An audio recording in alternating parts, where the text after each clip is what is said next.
Hi. How is everyone today? Shit, why is your camera not showing anymore, Mickey? The fuck? Ah. That's funny. Well, oh, you're back. Cool. Hello. Hello, Perfect. everyone. Perfect. Everything breaks. Yeah, everything Yo, breaks hey on my end versus for Hudson. you. Hot women. Haha, women. Yeah, and then Siren Danny TV over Thank here. you. Yes. Thank you. Thank you. Let Dude, Mickey's me. makeup is so sick. I thank you. Appreciate it. hot women plus Danny. That's funny. What's good? Not much. Just chilling, Hudson. Eric, pass me my Arizona, please. Thank you. That top So right here. sweet. Yeah, my top. Alright, guys, I'll show the top. Alrighty.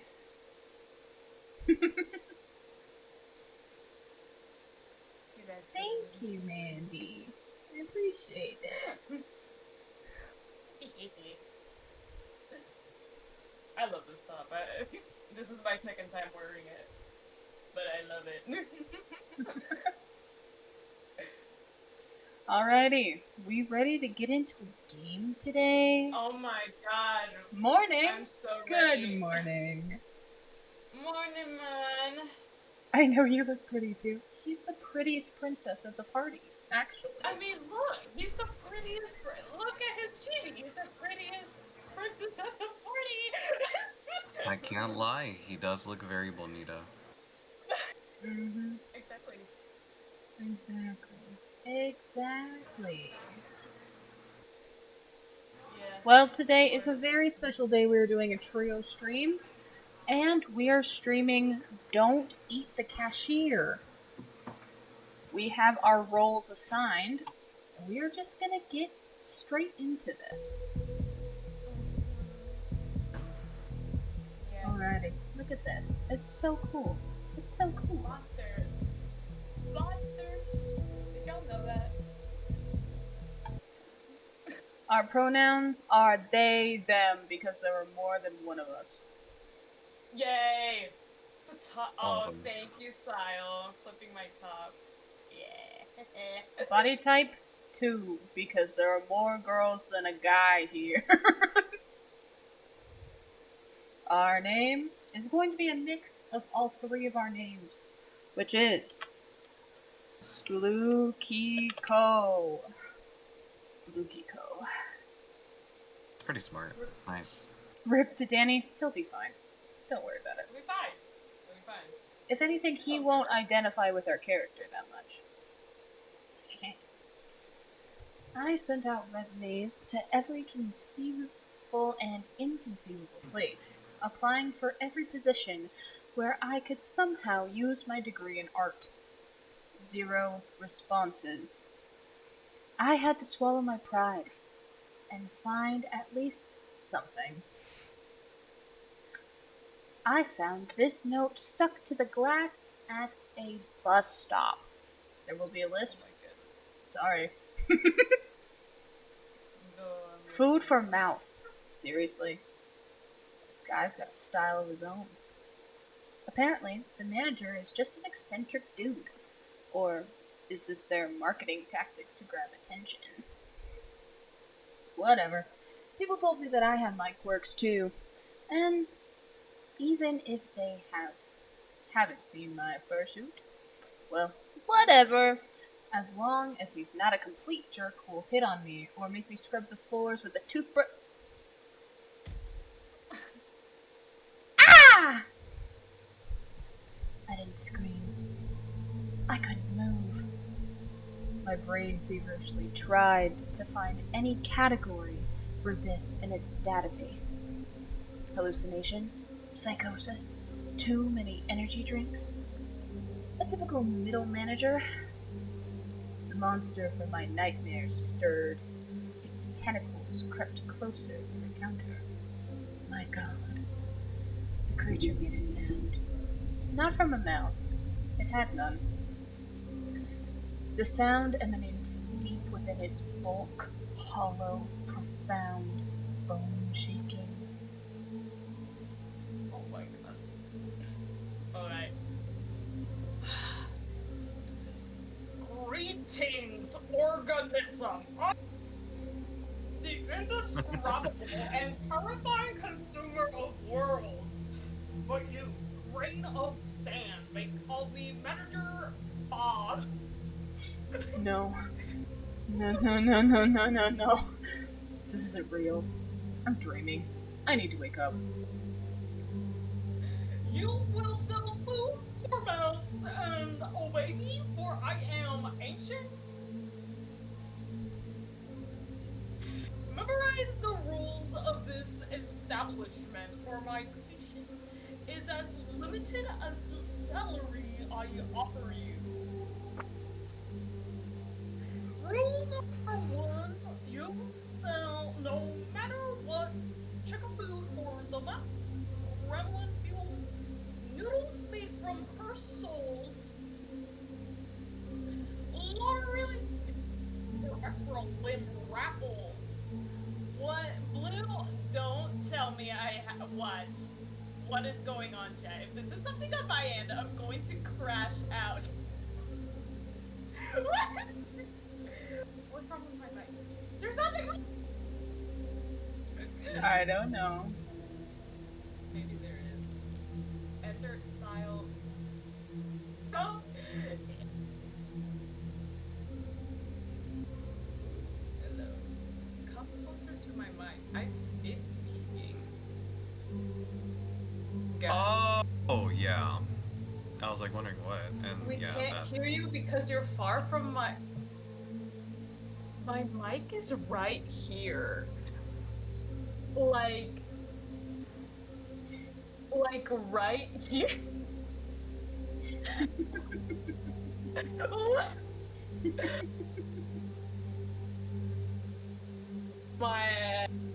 My good. Stay close. Like right here. I guess so. Need to stay close to. Yes. Oh my god, we're gonna have ASMR time. Oh my god, I can hear you even more now.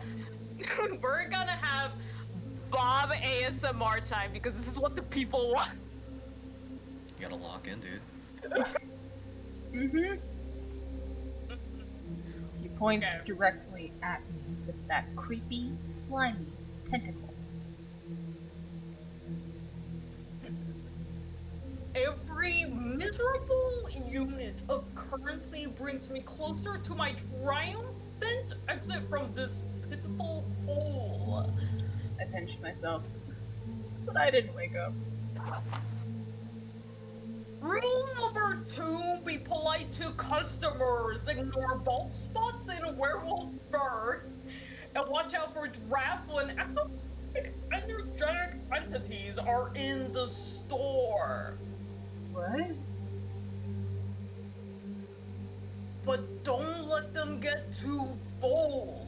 Customers are just walking containers for currency, and they should only pay in monetary units. Payment in dread or hair of the dead is not accepted. Many of them come here just to chat because they are idle and purposeless organisms. Your task is to make them part with their currency anyway. It is also your duty to heal organisms if they are injured using special kits. If they die, they can't give away currency.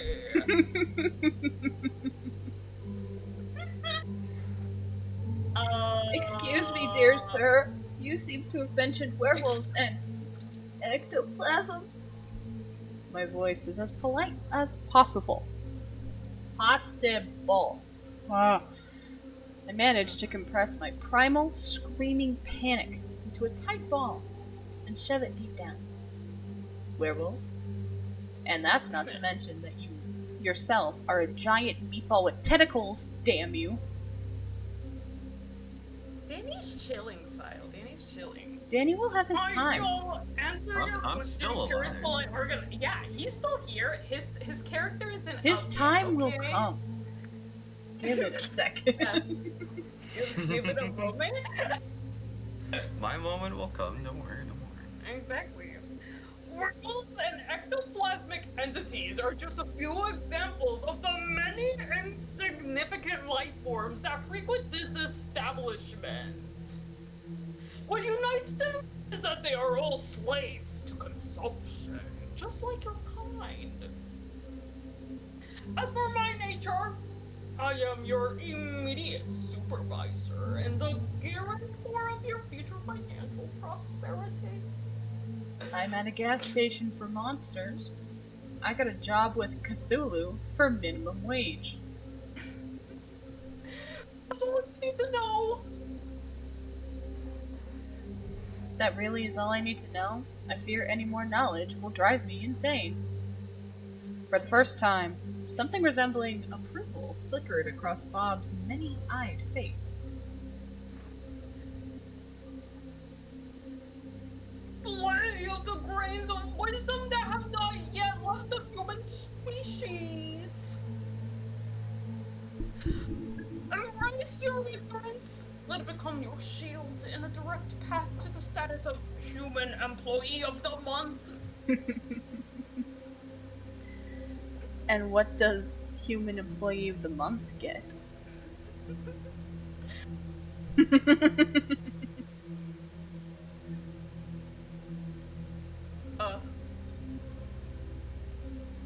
More than Mr. Krabs.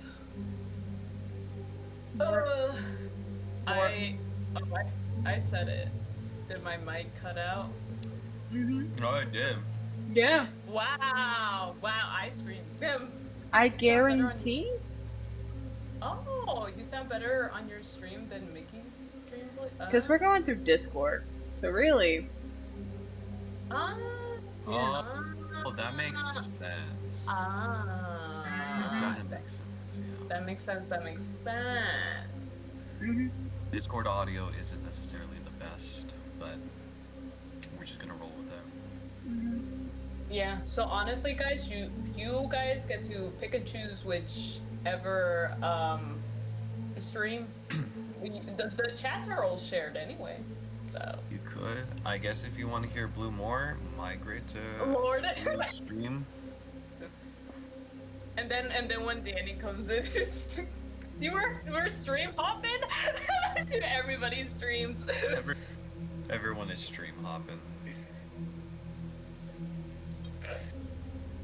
Exactly. Blue, do you want to say your line? I'm about to say it twice. I was just acknowledging the audience. I understand that you, human, are already extremely excited about this, but that's not all. You will also have access to the elite manager's restroom for one full work cycle. During its use, there's only a 7% chance that you will be transported to a dimension of endless pain, suffering, and unimaginable torment. Truly generous. He suddenly places a jar in front of me on the counter. And the last rule, remember, organism. This tip container must be filled with money by the end of your wait cycle. If the bottom of the jar is visible, you will clean the sanitary rooms with this object in the dimension of absolute horrors and suffering for 2,510 years. I couldn't take my eyes off of the fork. The potential tool of my eternal servitude. At this moment, my mind fully capitulated. Yes, I was hired by a multi-eyed cosmic architect squid. Yes, my clients will be non-humans. Yes, I am being threatened with a fork and eternal toilet cleaning. How could anyone clean anything with a fork? Oh. The same will happen if you even think of escaping before the end of your work contract. My ocular sensorium perceives the subtlest of matters. It will detect you in any corner of this pitiful planetary sphere. Crap. I'm stuck here. I'm in a trap. Do you understand organism? Yes, sir. Oh! Goodbye, organism. Good luck in your currency acquisition and button pressing.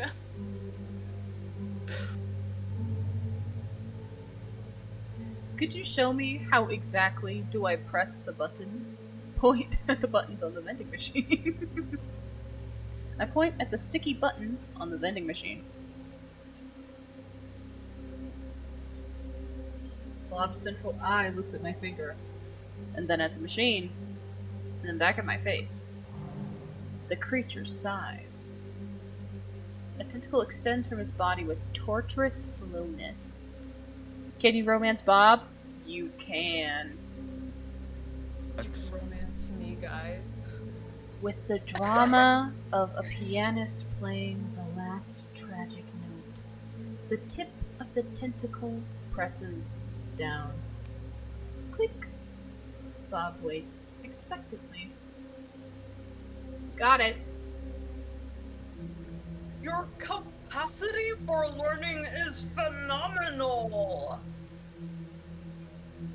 This concludes the briefing. Remain as polite an organism as you are. He didn't turn around as a human would. His tentacles simply shifted his entire mass into another direction with a soft gurgling sound, and he waddled across the linoleum. Finally, he left me alone. The silence at the gas station was broken only by the hum of refrigerators containing juicy juices and the buzzing of neon lamp above my head. I stood in the same spot, as if rooted to the ground. My breath returned to me in a sharp, uneven gasp. My hands were shaking. The tip jar would need to be filled to avoid ending up in a dimension of ancient horrors. Still stood proudly on the counter. Okay. So what just happened? Danny, what do you mean, can I romance that? No. Do Who you said want? that? Yeah, no, I just saw chat. Chat. You know, screenshot Danny. that. Dude. You know, Who Danny. said that? No, someone said that. You know, You know, someone from my stream. Someone from you my stream know, said that. funnily enough, it shows who says each message. And you know, Yeah, you're no, a part of this stream. And you can just say things. No. Yeah. No, The note Yeah. from Romeo and Juliet. Also, anyone notice that Mandela catalog poster on like the right Yeah. sticky note? I noticed that. It while is right you there. were talking. I'm like, oh my god. Oh yeah. The developers know peak. They know ball. Oh, they know. Option 1, I've gone insane. That's the most logical conclusion. Prolonged stress from job hunting, malnutrition, nerves, anxiety, a disrupted sleep schedule. My brain just malfunctioned. Yes, that's it. I'm gonna wake up on my couch in a dingy rented apartment. I pinch myself again. And nothing! I scanned the room once more. It smelled of gasoline and old coffee. It was still absurdly real. And that meant everything he said. It was all true. Werewolves, vampires, tips, the fork. A hysterical mix of laughter and a scream of terror welled up in my throat, but I held it back. I needed to get through this. I needed to Oh no. Don't tell me that's the first customer. Bells? What the hell? Sushi for stream, that's awesome style. Shit! Yo. Where the hell did this clown come from? It took great effort not to. Oh my god! Oh, that's so loud. Are you Oh. good, Mickey? Lord. One second, it's so loud. You're good. Guys, who here is this is not a clown. A jester fucker? Oh. Okay. Okay. Did you say jester fucker? Yes. That's so... The dating sim. That's so... It took great effort not to look away from those red eyes burning in the pitch black darkness. Is he amused? Is he wondering if I'm tasty? Bob didn't exactly give any guarantees that I wouldn't get devoured at work. My brain, still recovering from the encounter with Bob, was frantically trying to figure out how to break this ringing silence.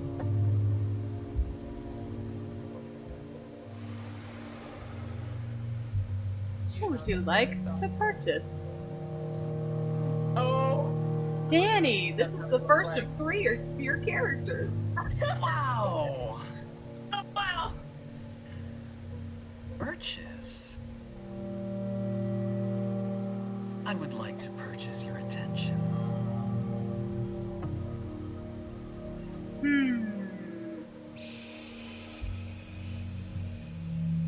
I'm not sure that's on the sales list. However, there's plenty of other things. What would you like to purchase? Ah, yes. That's why I'm here. Another corner of the universe. Amazingly, people live here too. And they trade as well. Yet, well, there's nothing to be surprised of, if you think about it. I expected something more interesting. At least a world of lizards and ancient descendants from Hyperborea battling them. My god. Another crazy person with a strange way of speaking. And he's in the mood for a chat. So, what is a beautiful, charming soul like you doing in such a dreadful, dirty island of misfortune? Or rather, what is a place like this doing with such a charming soul as you?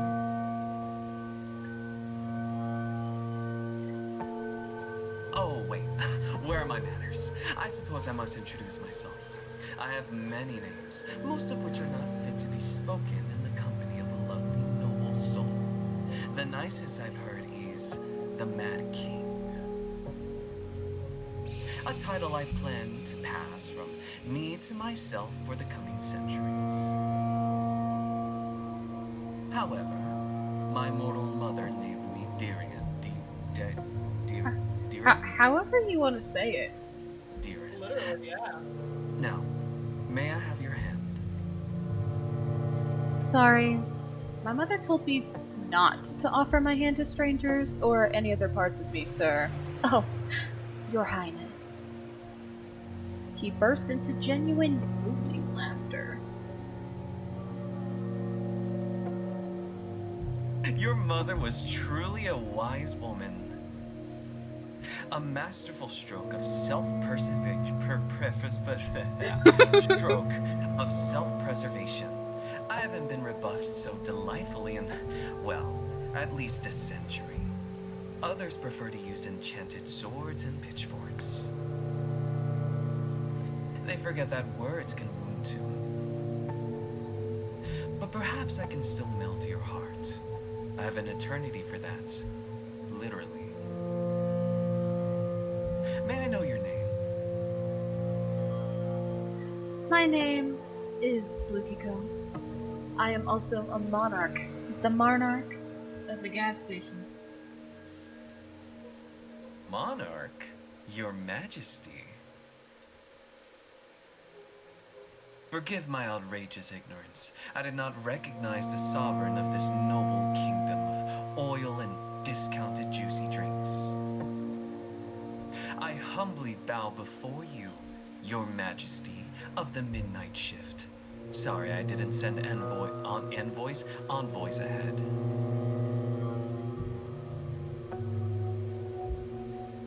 Apologies not accepted. You'll have to be escorted of the kingdom. Banished from the shining paradise of linoleum? Of grimy limonium and caffeinated beverages?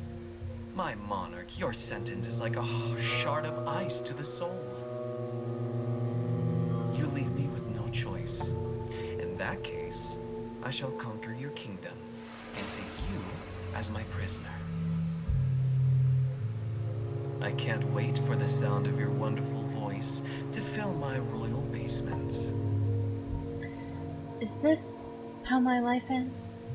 Not in the clutches of a cosmic octopus, but in the basement of a mad clown. Will my cellmates be inflatable animals? I'm joking, my dear. No basements, unless you request it. I am indeed exchanging silly jokes with some mysterious, toothy entity as if it's nothing. May I just adapt into this new profession really quickly? Or perhaps I had a stash of nerves of steel in a bag. Can't shake the feeling, though, that this clown is about to explode himself or blow me up. I feel like my brain is turning to jelly. And it's actually not that bad. Maybe I've just been spoiled by all of the mangas about sinister and tragic monsters. Though, the only tragic thing about this client so far is his tragic unwillingness to buy my discount rot. Let's finally get to the purpose of my visit. Finally. Completely unknown to me. Oh, for crying out loud. There's nothing interesting in the assortment of this pathetic shack, except for you. So I'm buying your time. Let's have dinner. I'm sure you must be hungry. Oh no. Allow me to create a more pleasant atmosphere for us. I'm shivering from a gust of icy wind. He just teleported half of my gas station to a radioactive dump. Or a radioactive dump to my gas station. And the jar is gone! My freaking jar! We're so dead. What did you enter stream to? We're all monsters. Put it back at the jar! You really don't like change, do you? But life is ever changing. Life is not a stone, my dear. Life is water. But since you don't like this current, so be it. Let me find something else, less populated with mutants. I can't go long without familiar landscapes. Already ruined lands make me melancholic. Fuck, I hate that word. Already ruined lands make me melancholic, because all the fun has happened without me. Disgusting. Allow me. Yo. This is something seemingly less radioactive. Amazingly, I haven't thrown up yet. It feels like I've been flushed twice through the interdimensional toilet. I clear my throat. Seems like I'm sitting at a table. Much better, wouldn't you agree? Couldn't be better.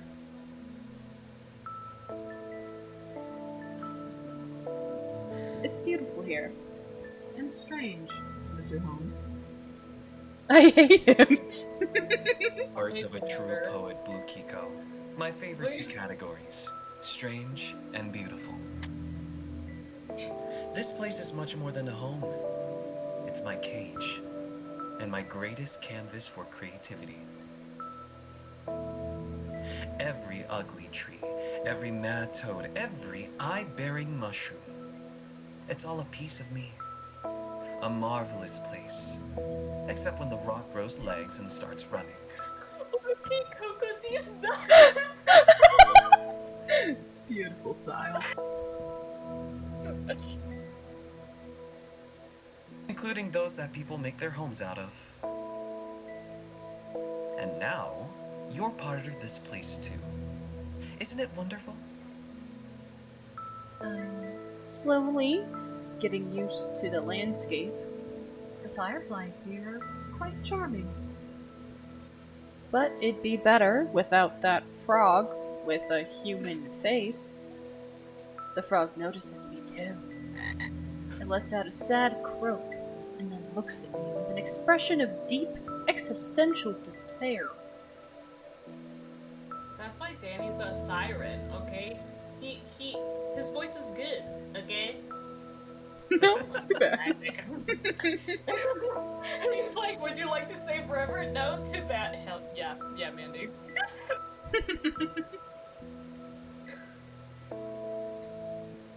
Oh shit, that's me. That's Lorai, You one good, of you the good. brave souls who dared to challenge my authority. My dear friend, who once walked the path of adventure. However, he didn't foresee the possibility of being turned into a frog on a whim. Even tried to wield a sword with his tiny froggy legs. Fought to the end, a true warrior. Now, however, his foes are mosquitoes and bigger frogs. Tell me, dear, does he bother you? His little existential froggy crisis, I mean? Is it ruining the ambience? He looks at me with an interested expression. Yes, please disintegrate. Hold on. I don't want to make a decision yet. What exactly did Lorai do? What did this walking sack of manure do, besides trying to kill me? Oh, plenty. He swung a sword blazing with righteous fury, or some such nonsense. He dared to come to my home, a world born of my shattered mind, and dictate what the natural order should be. Such an audacious, vile creature. He made such repulsive noises, clanking, grumbling, shouting, praying, threatening, moralizing. The last part was the hardest to endure. I bet. Lord. But as it turns out, holiness doesn't prevent frogification. Or what? Cherification? Oh, or cherification. I've found various uses for Lorai over the years of our friendship. Oh, the fall of the great Lorai. The funniest Tuesday of this century. A Tuesday filled with pomp, irony, and croaking.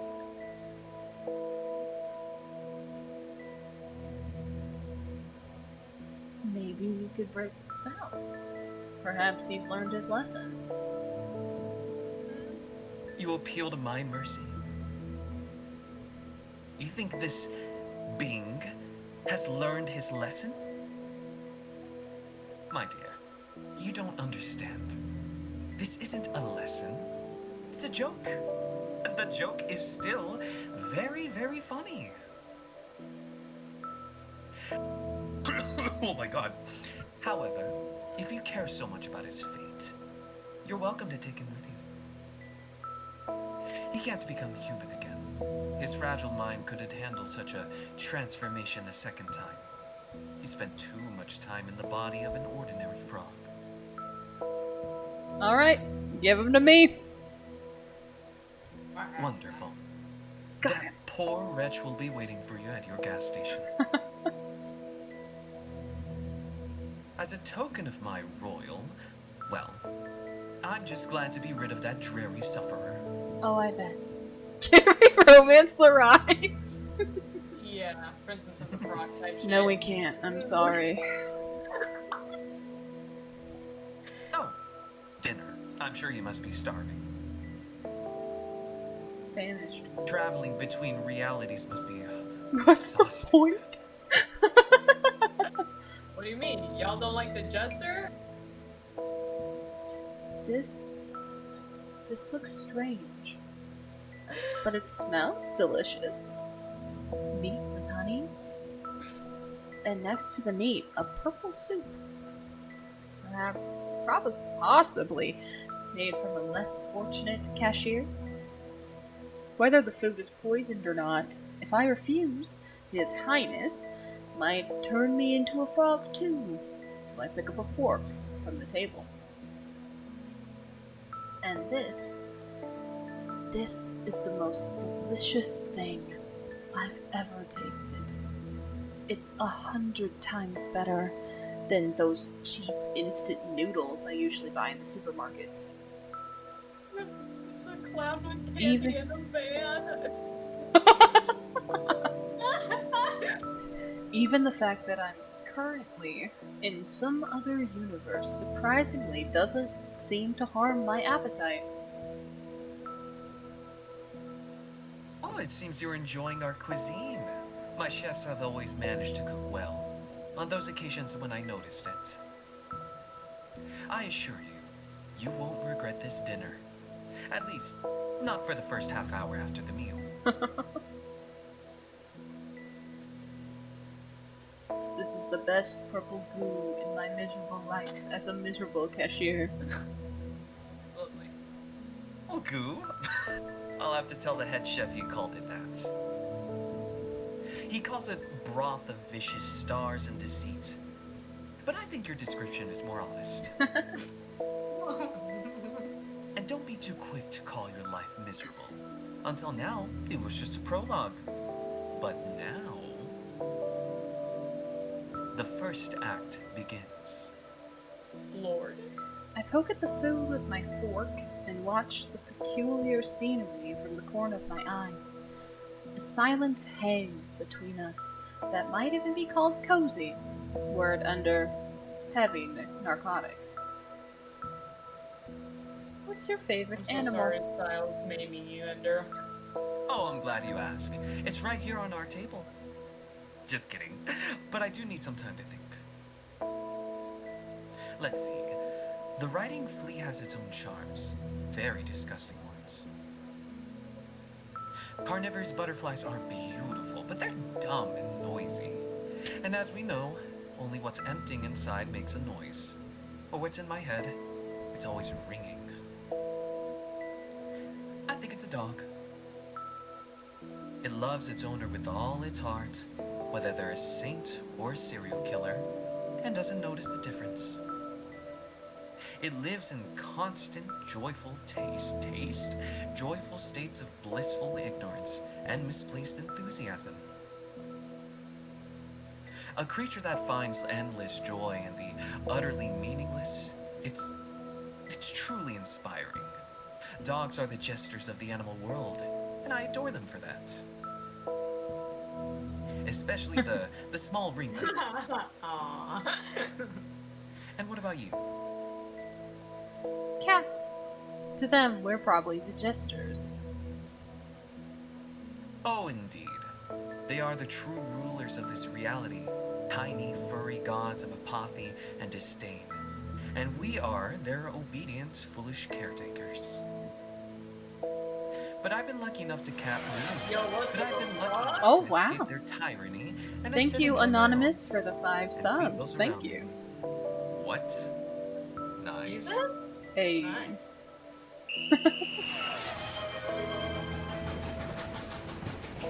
Oh my god. There's a train. There's a train, god damn. I heard a wolf howl on my end. Mm-hmm. I return to my meal, and just as I chew another bite, I hear His Highness's voice. By the way, how does the meat taste? Is the human flesh tender enough? Yo, are you Bim Trimmer? Yo, My Oh. fork freezes halfway. Why the hell is there human flesh on my plate? Bravo. Righteous anger is a wonderful seasoning for any dinner. Calm down, my beautiful fiery tempest. It's just a little joke. That's You not can my call Bim me Trimmer. beautiful fiery tempest any day.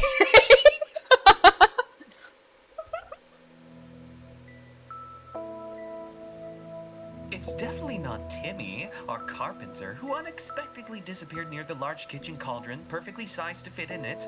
Definitely not. Of course not. I've personally issued several decrees relating to cannibalism, perhaps even concerning its prohibition. But that's besides the point. I'm sorry, Bim Trimmer is mentioned. It's fine. Ignore my Is camera. Bim a goddamn... Is Bim a frickin'... what are they called? Cannibal? Cannibal? Mm-hmm. That's why. Yeah. Okay. I rarely have visitors, and I'd like to tell you about all the other interesting guests. After all, it's the most fascinating thing I can share with you. No, Danny doesn't know the Bim Trimmer lore. That'll be for later. That'll be for later. That'll be for later. I'll learn, I'll catch up.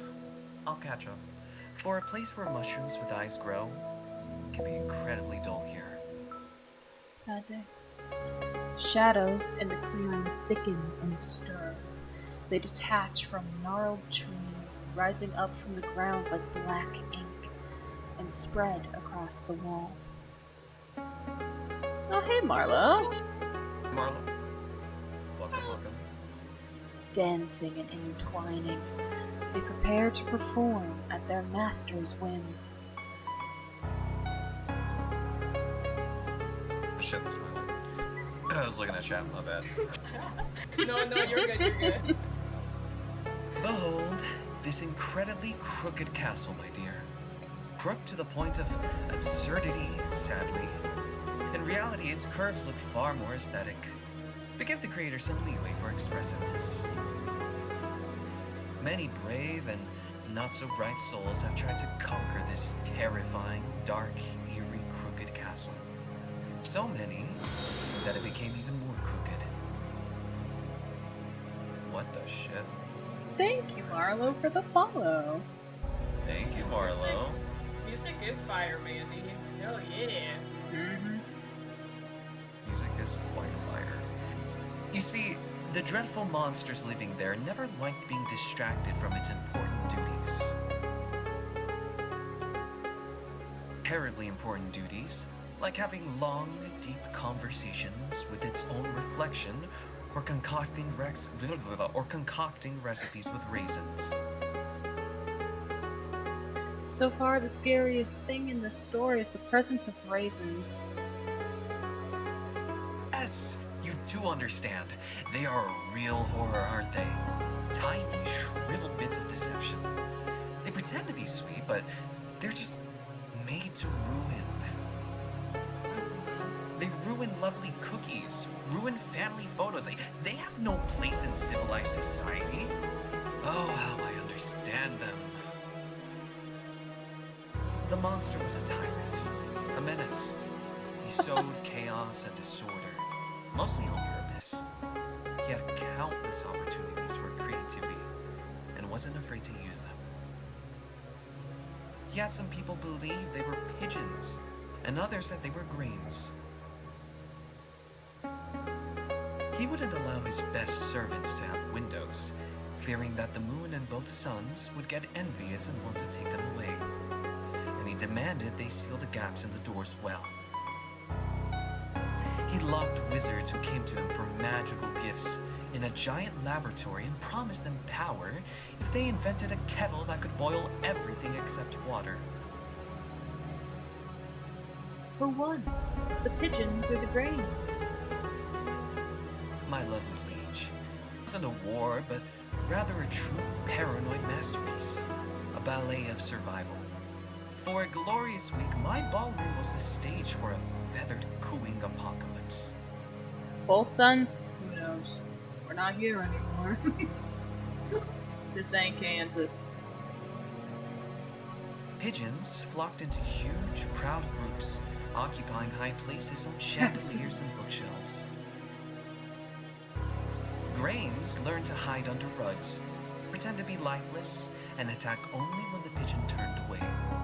There were alliances, betrayal, a seed that fell in love with a pigeon. Nothing topped this story that year, nor was anything worse.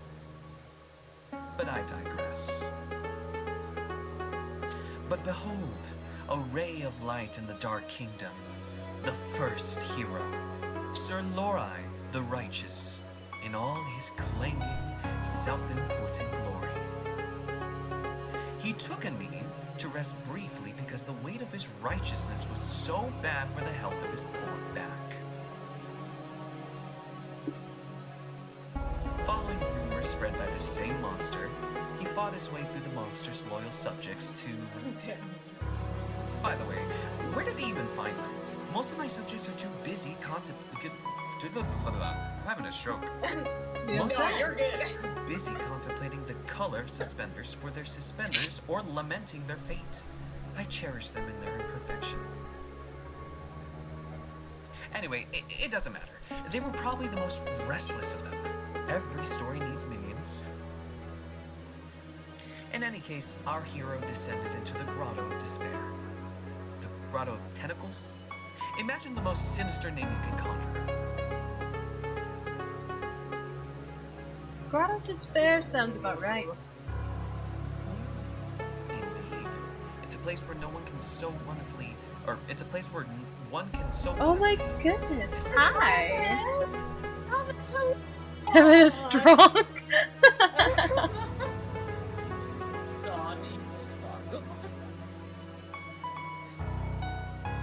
Welcome on in. Oh shit. Let's not get sidetracked. Into the Grotto of Despair, our hero descended to retrieve an artifact capable of defeating the Monster King. The Ring of Incredible Power. It's shoddily crafted, but I assure you, it looks more aesthetic in real life. Oh, it has a happy face, well. However, the bravery that the incredible power of the ring lay in its 440 pounds of weight. That was its only magical property. The only incredible thing about this ring was its incredible stupidity and uselessness. Whoa. Throw it into the fire. Oh, reference a cat. The realization that he had spent weeks of his life on a divinely heavyweight paperweight, and the sudden, crushing thought that he should have become a baker instead of a hero, just to get some sleep. Well, it broke his poor, noble mind. Not that his mind was ever intended for serious burdens. This is Don't Eat the Cashier. We're romancing 3 different monsters. Yeah. Yes. Technically 4. Also. Yes, to hell with you, knight! Bit of a gloating, a touch of delightful deserved cynicism. Oh, splendid. All at once. All at once. I'm How greedy. wonderful that we share this dish together. So, the night perished. But then, along came Elmer Eagle Eye. They say he earned his nickname by escaping from an enemy fortress. On the 3rd day of his captivity, he noticed that his prison cell was lacking the 4th wall. An archer of legendary skill who tried to kill me with a precise shot, constantly, during breakfast, while bathing, at balls, during sleep, and even while I was devising a plan to get rid of him. The audacity. The audacity indeed. Shit. I hate just killing them. Turning them into madmen is much more fun. And I bestowed a little curse upon the elf as well. I made it so that every time he drew his bowstring, he'd hear the most annoying melody to his ear.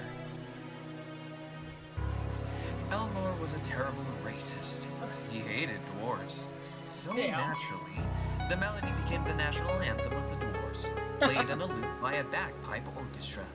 The pure rage is provoked derailed his aim every time. You know what? Hell yeah.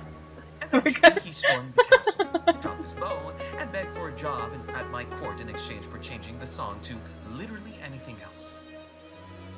He was so desperate. And I was a villain. Everything aligned incredibly well.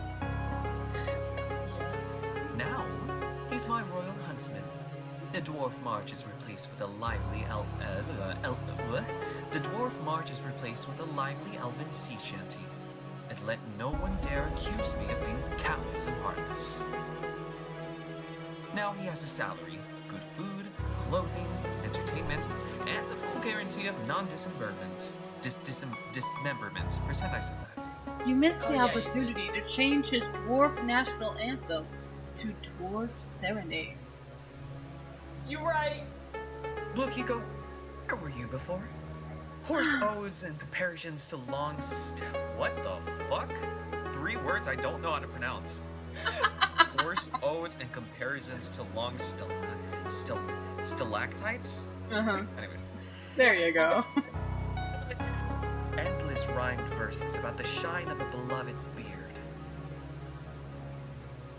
I'm not speaking, so you get all my lovely reactions. It's a refined, devilish thing. Why didn't I think of it myself? 'Cause I'm better. To torment a man not with sounds of war and patriotism, but with the clumsy, heartfelt caterwauling of a species he despises, turning a love song into an instrument of pure, heart-wrenching agony. Oh, brilliant. Well, I'll steal your idea for the future.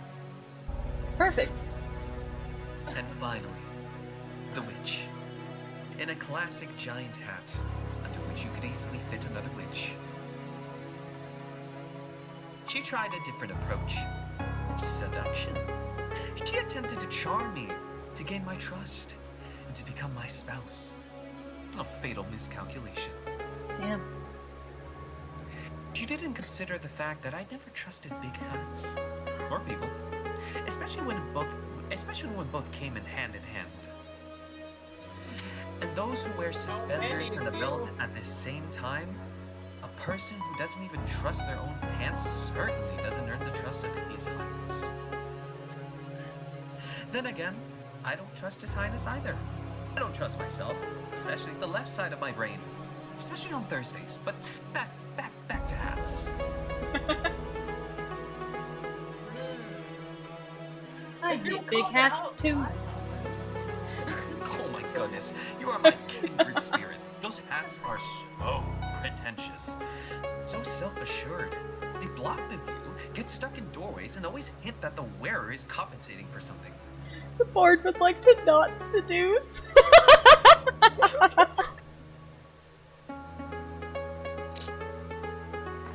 Usually lack of magical talent or pitiful personality. And that's on a good day. You, my dear Blue Kiko, have impeccable taste in headwear and consequently in everything else. It's scientifically proven fact. Oh, you don't say. Meanwhile, the witch was quite overt in her murderous intentions, jingling with all her concealed weapons. Why does a witch need so many hidden blades? She must have been very bad at witchery. Indeed. In any case, now she resides in my dungeon. And you see, I haven't decided what to do with her yet. Her fate is a blank state, a story yet to be written. So, I offer you the pen. Me? I simply adore random choices. Give me yours, Blue Kiko. What punishment befits her? What? Does he really want me to decide what to do with a real person? I can't even save her? Damn, son. It doesn't matter what I choose. Everything here follows his whims anyway. But as long as I play the circus monkey, I have a chance to get out of here alive. You have great Maybe ideas, I should just entertain him. Damn. What should I do? Turn her into a hat. A small one. Oh my god. Excuse me. Hold on. Damn. No, Damn. no, you're good, you're good. My sorry ass excuse of a burp, which is literally just me blowing air. The one who lived by a big hat shall become a small hat. The irony is so absurd. It's beautiful. So be it. Let her be a small cap of eternal regret. Oh my god. She tried to get into my head, and now she can barely cover it. Damn, Danny, why'd you do that to Mandy? Sentence. Because I feel like it. Something's missing from this tale. You never told me about the monster itself. Who cares about these monsters anyway? I do! If monsters are the monk, then I'm the pig, you see. How eloquent. Alright. I must admit, the fuck? I must admit, this will be my first performance like this. Darian sounds a bit bewildered, it seems. Allow me to just toss my mind up and see how it lands. You see, the monster was originally much more modest and less majestic. But we all have to start somewhere, right? Then, my head suddenly became a bit crowded. First whispers, then arguments, then full-fledged discussions that had to be participated in, and involved inanimate objects. Guests in ajar doors, closets, even in cookie jars. Every container had a potential foe, and I was surrounded by containers. To be fair, sometimes they told funny stories. But why was I afflicted with this curse? Pondering it drives me mad, even more so. It seems the question is meant for me.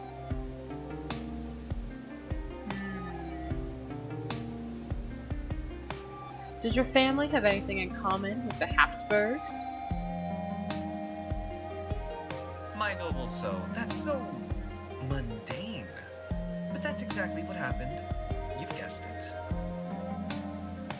It's all about rotten blood. Too pure, I beg your pardon. My great-grandfather issued a decree forbidding death from old age. And a distant aunt believed a colony of sentient mold was living in her walls, claiming her inheritance. But I always thought that I would be spared this fate. I had to be temporarily isolated to avoid embarrassing guests at royal balls with the young prince pointing at noble lords and saying, "Ha ha, the gnomes finally got out from under my bed." What a misfortune for the entire family, except for those in line for the throne before me. My death would have solved many problems for my family, and indeed, many of my own problems too. I made a decision. We made it, to be precise. There was already a whole council of us by then. However, Chaos had other plans. A god, a goddess, a cosmic clerical error. I don't know. Something ancient, terribly bored found itself a new source of entertainment. It offered me a throne, my own corner of reality to rule, where the fragments of my mind would become the laws of the land. No more restrictions or pants for my subjects if I wished. My subjects, at first, they disagreed. But then they came to terms, or their minds changed to fit the new realities. And here I am. Dramatic silence ensues. Perhaps I am the first being to hear the story in the centuries of his existence. I must choose my next words carefully. Who needs pants? You're so right. Need some.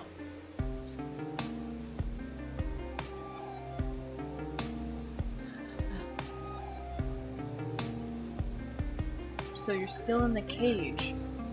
Must be rather lonely here. Oh, no cages. More like a playground, with surprisingly silent infants. But I don't blame them. I have the best shovel. It's no wonder I embarrass them so much. Or maybe it's because I don't love, or maybe it's because I love explosions. Tell me, have you ever been exploded? Or no, don't tell me. Let it be a surprise. Do you really sympathize with someone who dragged you into his dimension to tell silly little stories and feed you purple goo? People never cease to amaze me. I'ma touch his hand.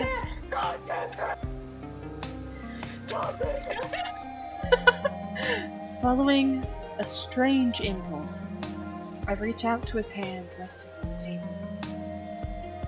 His gaze slowly follows my movement, lowering to our hands. In time, no commentary. Instead, his thumb begins to trace patterns on the back of my hand, with surprising tenderness. Bro's just talking about our normal Minecraft playthrough!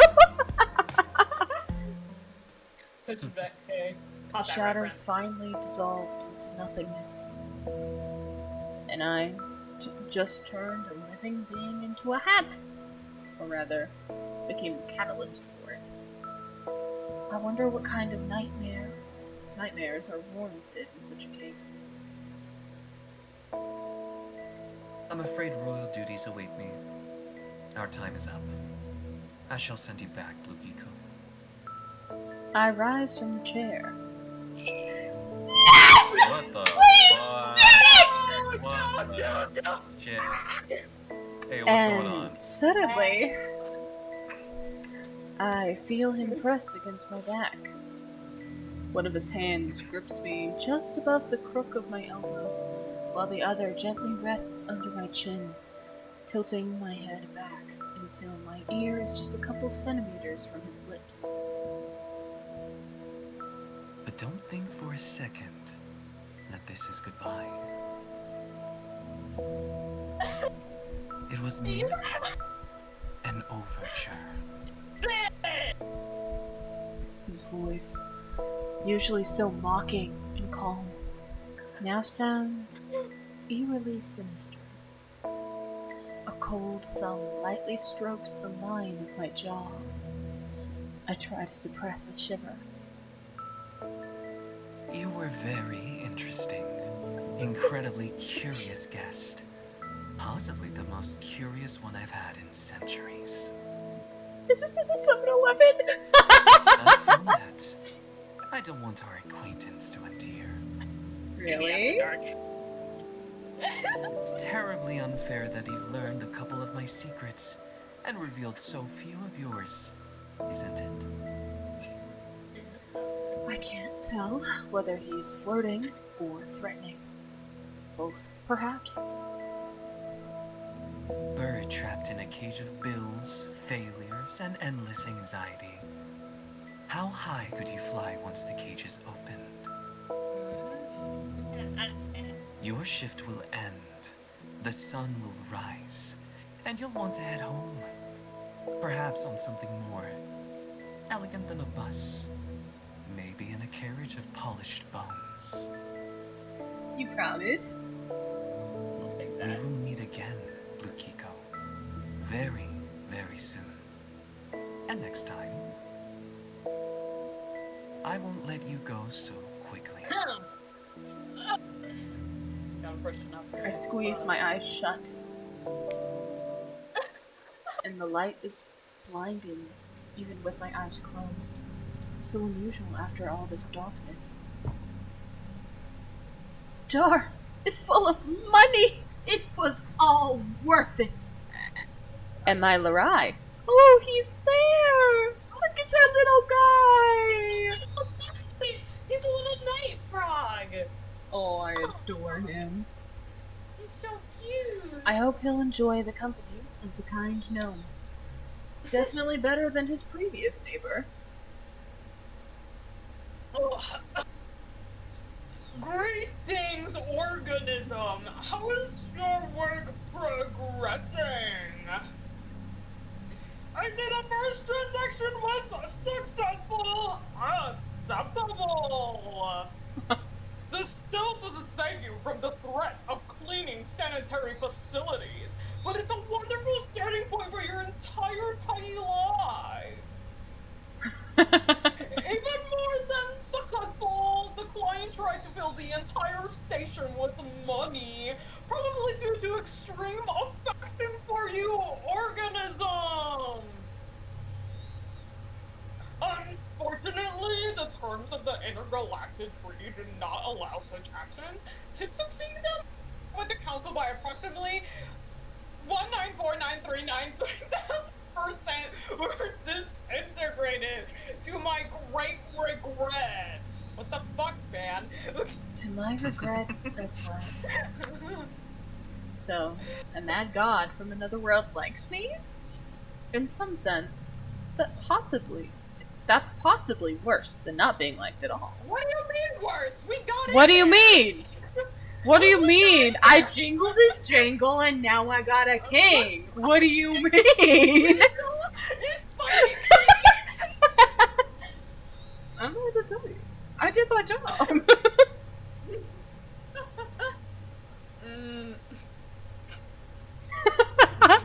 Jingled his jangle style. Work is going well, sir. Excellent! Maintain this level of productivity. You might be rewarded with an additional 5-minute fee rate for if you can find food. Rejoice in my generosity. Rejoice. Welcome. Yeah, this is Boss Blue. This is actually my actual voice. Normal boss, every boss ever. I played on that sucker for long smooth too. Not even once. I am experiencing a positive emotional reaction. I am proud of you, and I will be even prouder if you acquire even more currency. Even though you burnt the rest. Goodbye, Mr. Manager. Your tentacles shine particularly beautiful at this time of day. Your guarding the shine of my appendages is noted, organism. The script is a meticulous resume of with void bib okay slime.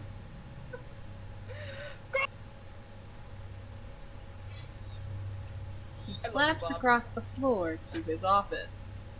As soon as Bob's rhythmic, wet slaps fade away, a deep silence descends on the station.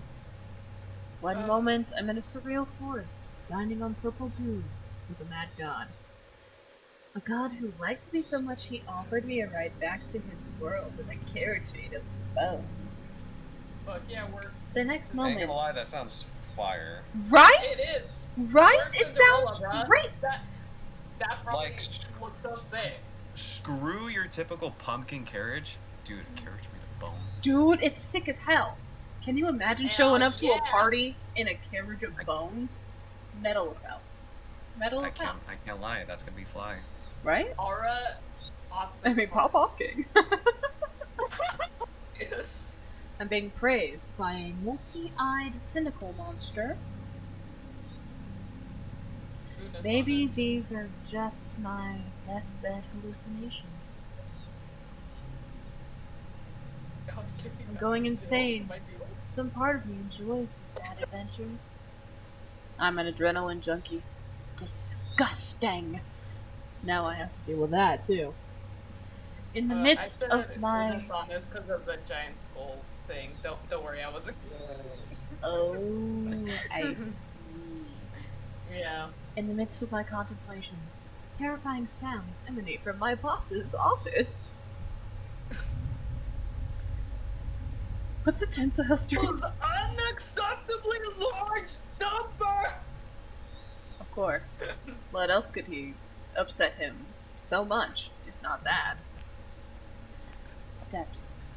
Another visitor. This one decided to come through the door for a change. Yes. Yes. Yes. He really. seems unwell. I hope he doesn't knock over Hi, my... Vivi. Hi, Vivi! Say hi, Vivi. Who joins Vivi's attendance. Hope he doesn't knock over my shelves of shampoo with jojoba oil and delicate lilies on his way. Okay, but he's hot, though. Okay, but he's hot, though. Jesus Christ. What the fuck? Yo. Hello, sailor. Hello, sailor. He's not just unwell, he looks like hell. Literally. All the skin of the left side torn from his jaw to his temple. I swallow, nervously. What kind of meat grinder has this guy been through? He looks like someone who could rip me apart if he doesn't like what he hears. I need to be careful if I don't want to become the next victim.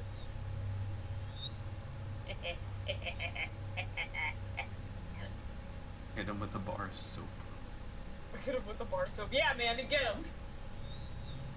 You look like the Terminator at the end of the second movie, buddy.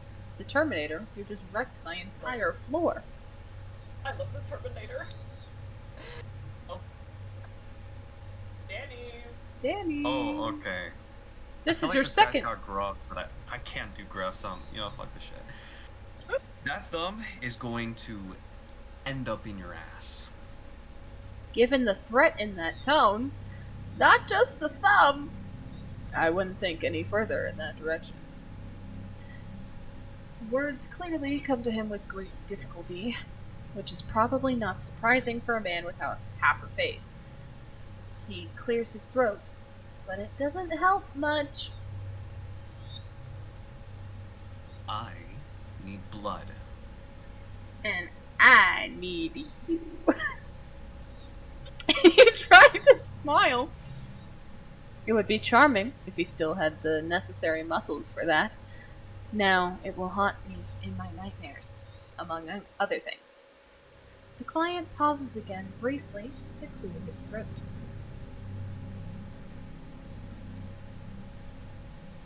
Exactly, Ender. I had to. Let me see what we control have. my comments. I can go worse. Good choice. Oh my god, ow, ow. Hold on, one second. Good? Yeah, I'm good. Hold on. I think I have like a rolling chair and I rolled on my thumb in that shit. Oh, My toe thumb. How? My foot thumb. buddy, I'm like, don't yeah. method act. Don't do it. Don't method act. What's Don't do- method act? Method acting? Basically, it's like when you take the character a little too far. You become Yeah. the character. Don't die, please. And thank you. no, I think this was just my goof up. No, Because I I'm know. rolling in my chair. No, I know. Anyways, don't die for the bit. Lol. Anyways, yep, good choice, Sunshine. Step into the storage. Sunshine? Sunshine. Just in case. What He the suddenly fuck? leans forward, Jesus. boring into me with his remaining eye. Go and find me some goddamn blood. Go find the goddamn blood. A strange pressure builds in my head. The edges of my vision blur, and an unyielding command blossoms in the center of my mind. I don't know why, but I feel an incredibly strong urge to find blood. Right now.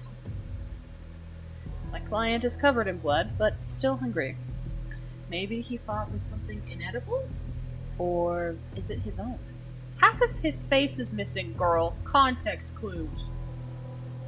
I found myself in the storeroom, a tangled labyrinth of shelves reaching up to the ceiling, stuffed with boxes, crates, and mysterious cans. In the corner, something rustled and snorted suspiciously. So, where could the blood be? I need to think fast. He's not gonna wait forever. Right now, I'm at the very beginning of this crazy place. Food for mouse. Food for mouse section, I think. These signs are driving me insane. I really hope my manager will eventually learn English properly. I'm surrounded by pure madness of anxious packaging, and even in front of the department entrances, there's some baby food for cyborgs piled up, frantically trying to decipher the crooked inscriptions. In front of me are sections with food for mouth. In nutritional flows. Here are the endless shelves of drinks next to Coca-Cola bottles are labeled Liquid Regret and Primordial Broth, now including nucleotides. Cans labeled Rapsy, Vodka, Solneco. I'd love to be the person who came up with these names. I check each shelf, pushing aside the cans of essence of shits and giggles, but nothing resembling blood. The closest thing is liquid hematogen?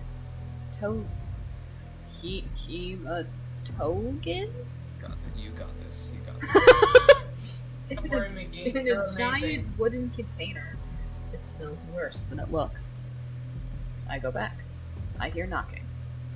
It's dry, rhythmic tapping of knuckles on a laminated countertop. It's not loud, but persistent, and full of irritation. We're gonna get caught. Jenna. In front of me are sections of food for mouth. Oh god. Food afraid of heat, maybe? Maybe? The coldest corner of the store. Freezer chests. Liquid family. Spare parts of organisms? Yes. Murky liquids. Ha ha ha ha ha. Kevin! Kevin! Taste unfulfilled dreams. Homeless, high contents of cheap alcohol and tuberculosis. Tuberculosis! Let's give him tuberculosis. He might like that. I love tuberculosis! The jar is sealed, but my eyes water from the smell of alcohol. Just what a cool guy in a leather jacket needs. May the Lord help him not go blind when he drinks it. He abruptly lifts his head as I approach. You. Not me. Oh, that's Danny. What does that mean? That's you. Yeah. Already? His voice carries genuine surprise and a clear relief. Well, think you weren't wandering around for half an hour. Bring it here. He downs the contents in a couple big, frantic gulps. The whole liter practically disappears in seconds. A mad grin spreads across his face. I start to worry for a moment that he'll smash the jar against his head or mine, but thankfully, he just whistles and slams it against the table. This is some revitalizing crap. I just drank some damn liquid hangover. Alcohol, some shit, cleansing fluid. Amphetamines? Pretend I said that. You said it. You said it, Buster. You said it. I heard it. It's like the dude has been chugging pure alcohol by the litters of years. He clearly lived his best life. He might have lived longer if he hadn't decided that drinking makes him invulnerable to cold. He shakes his head sympathetically. I don't know where you got this. It was the best thing I've ever drunk in my life. Southern. Stay silent. Nobody's ever praised me like this in my life. I don't even know what to think. Cool that you found human blood. Good job. You're sharp. Thanks. Now we're so smart.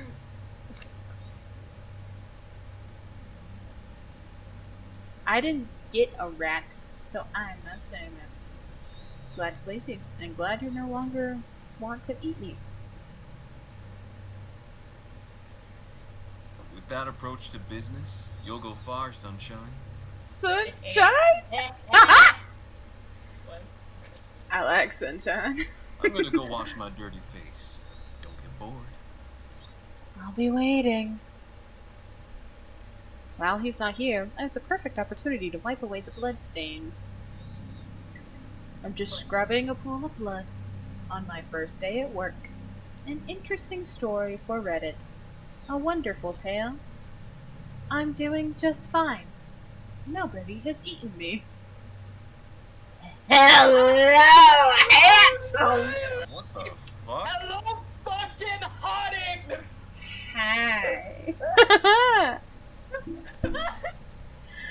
Is hoa hoa hoa hoa hoa. Jesus Christ. Normal man? He's not a normal man. He's He is a nice man, little- but he's not a normal man. You know, I'm not usually attracted to like. The Twilight.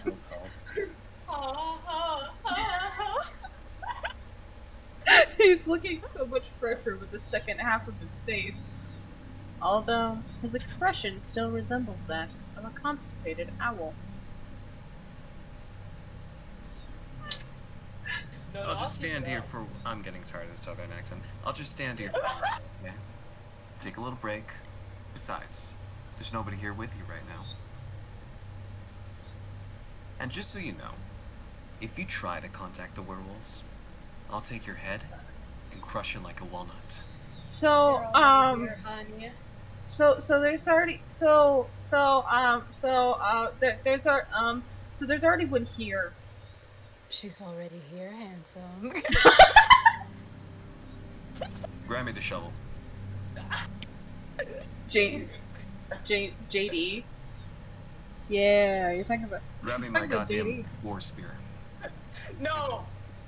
No! Give Not me- the Over war here. spear. I'm David, by the way, a vampire. As you may have already guessed. I didn't even know he's a goddamn vampire. He just looks like a fucking. Oh, I knew. Look normal, so, I saw him I across the bar. I knew. can regenerate after drinking blood. Once regenerated, looks like a fucking normal guy. Is pale. Yeah, that's a fucking vampire if I ever seen one.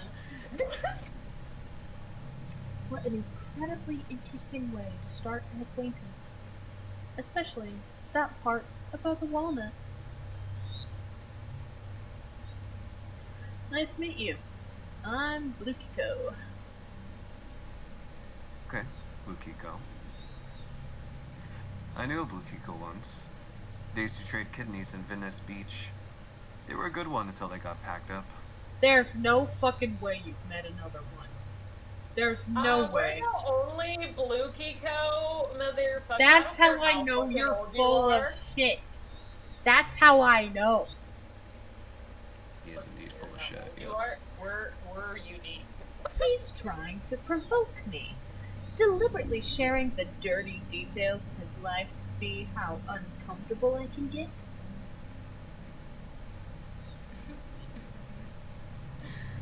Ooh, check the catalog. I suppose I'm also selling kidneys now. Yes, exactly 10 categories. Catalog? Do you seriously have a catalog? He leans forward, genuinely intrigued. peering into the catalog. Gremlin kidneys. Is that a delicacy? Why does it say both delicacy and fuel and animal venom? Vampire bad boy. What's that one vampire movie? The Lost Boys? That's what it's giving me. God, don't get me started on the Lost Boys. Oh my Is god. that like a good thing or a bad thing? That's a good thing. That's Hell a good yeah. thing. Snitch.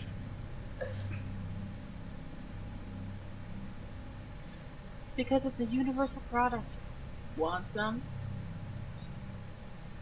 I do. Looks like I found my best customer for today.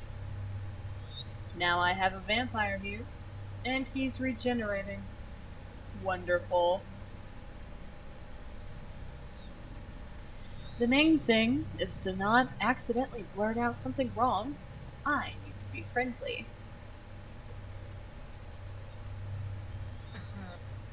Leather jacket. Not a chupacabra. I'm dead. No, for real. Thanks for not eating me, David. Lovely. David lets out a quiet chuckle. The guy clearly expects people to be afraid of him. He might have looked lost when he first arrived here, but now, seeing my fear, he obviously feels right at home. It's not over yet. What do you mean? What do you mean by that? What? Although, you're too bony. No, I'm not. I am. It's okay. We're a good half. I'm sure you love to eat all that cheap crap. Like instant noodles. People like that, their blood's just not tasty. I do like instant noodles. Only if there's nothing more interesting in that blood. I mean, I did make bread today, so you would taste that. We wouldn't work anyway. You hate werewolves, so it's On whatever. a carb diet, sorry.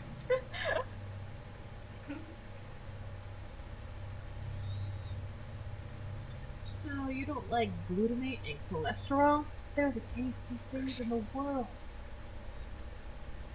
They crunch on my teeth. Even cheap liquor is better. At least it warms you up and disinfects. It warms the body and soul. Vampires can be alcoholics. Another astonishing discovery from my shelf of amazing revelations. None of which I wanted to make. David Yeah, slightly maybe this grimaces guy's an as he asshole. moves his hand. But I love this asshole. Does vampirism diets have keto options? Nuts. Probably. Hey, don't call me that. Not all the wounds have healed completely. And does being a vampire doctor fall under my duties? I think Bob said it was mandatory. I did say that. Let me help. He looks at me skeptically. The offer of help is probably so foreign and unexpected to him that it leaves him momentarily dumbfounded. What?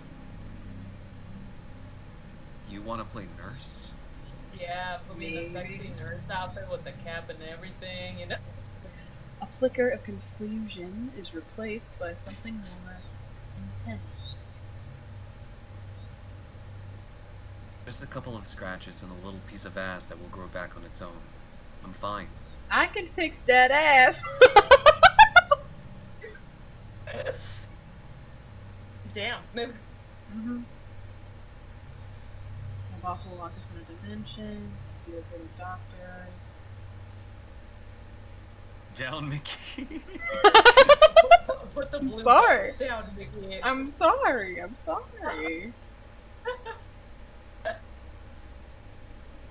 You mentioned werewolves. It's probably not just a scratch.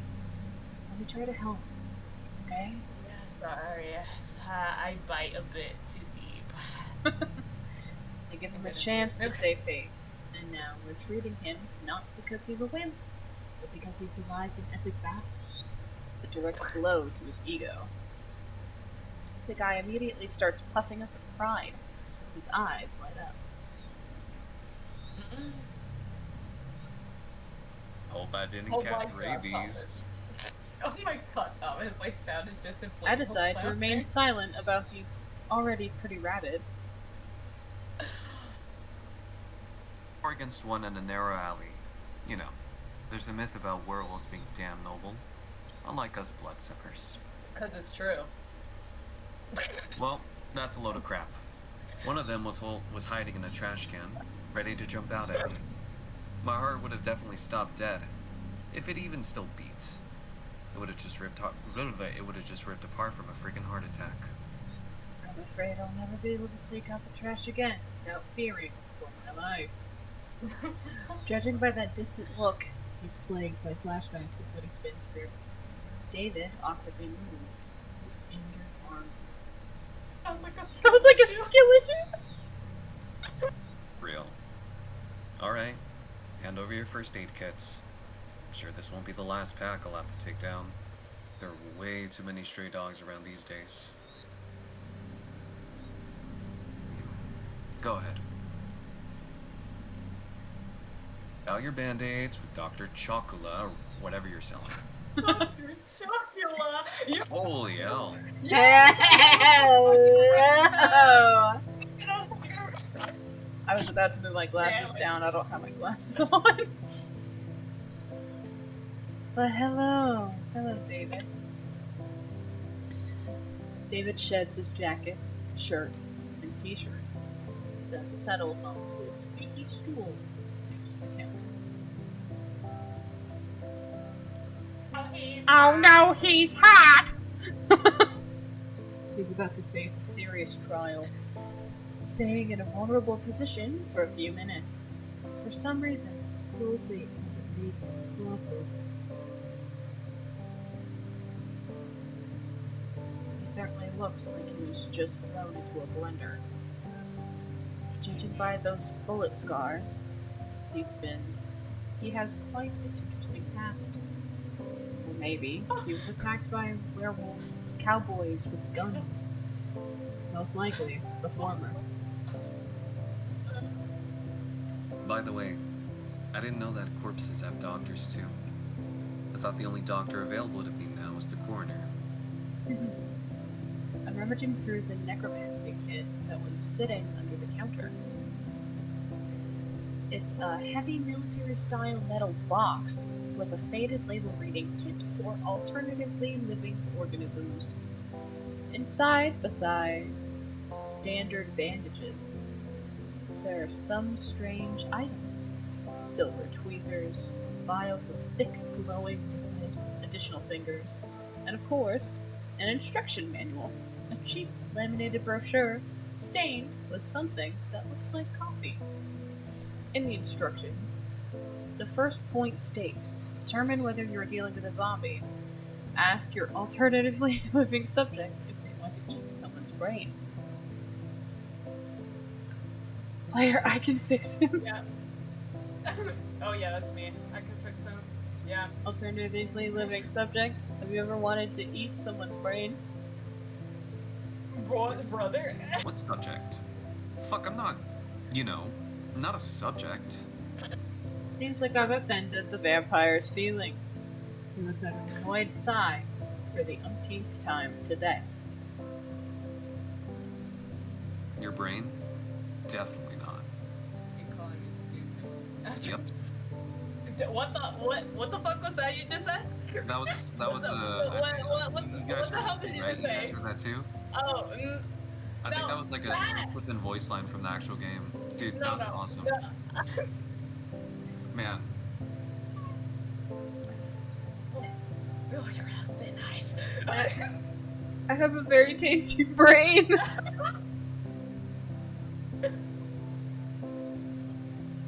Not smart enough to understand that vampires don't eat brains. Do you remember Dracula eating brains? No? Did he rise from his coffin and say, "What a lovely evening, I think I'll go munch on some brains"? Stop looking at me like that. I'm not a damn zombie. I'm a vampire. Not even a chupacabra. Zombies are stupid. They can't even talk. They just grunt and groan. I don't get why that's not in your necrotherapist guide.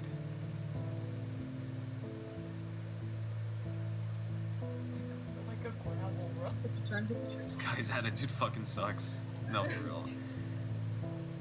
I would do a backflip out of joy right now if I didn't have a piece of cloth sticking out of my ankle. Do you call me stupid? You deserve it. I steal a glance at my visitor. I wonder if werewolves just clawed him up, or if he managed to kill someone too. My instincts, something out of the Stone Age, suggests that he could have. The guy has a killer gaze.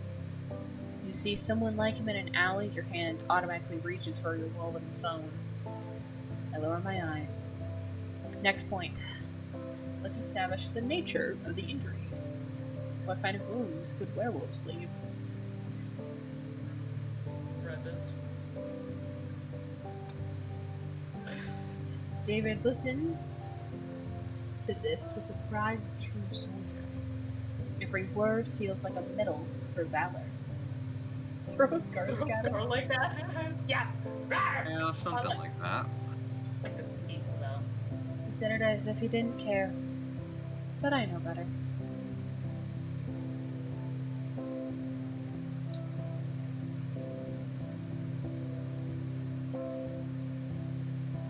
You really need to stop with these fights. They won't lead to anything good. He blinks in surprise. He doesn't understand whether I'm joking or showing concern. Don't worry, Either guys, I'm way. on it. Both things annoy him. And you need to stop dishing out advice and learn to do your job in silence. They say that's an incredibly useful skill. I read through the medication I need and grab the regenerating extract for alternative living life forms. Now, all that's left to do is apply this stuff. I dip my fingers in the jar and suddenly he grabs my Yo! hand. Do something wrong, and I'll rip your tonsils out through your ass. Okay. Damn.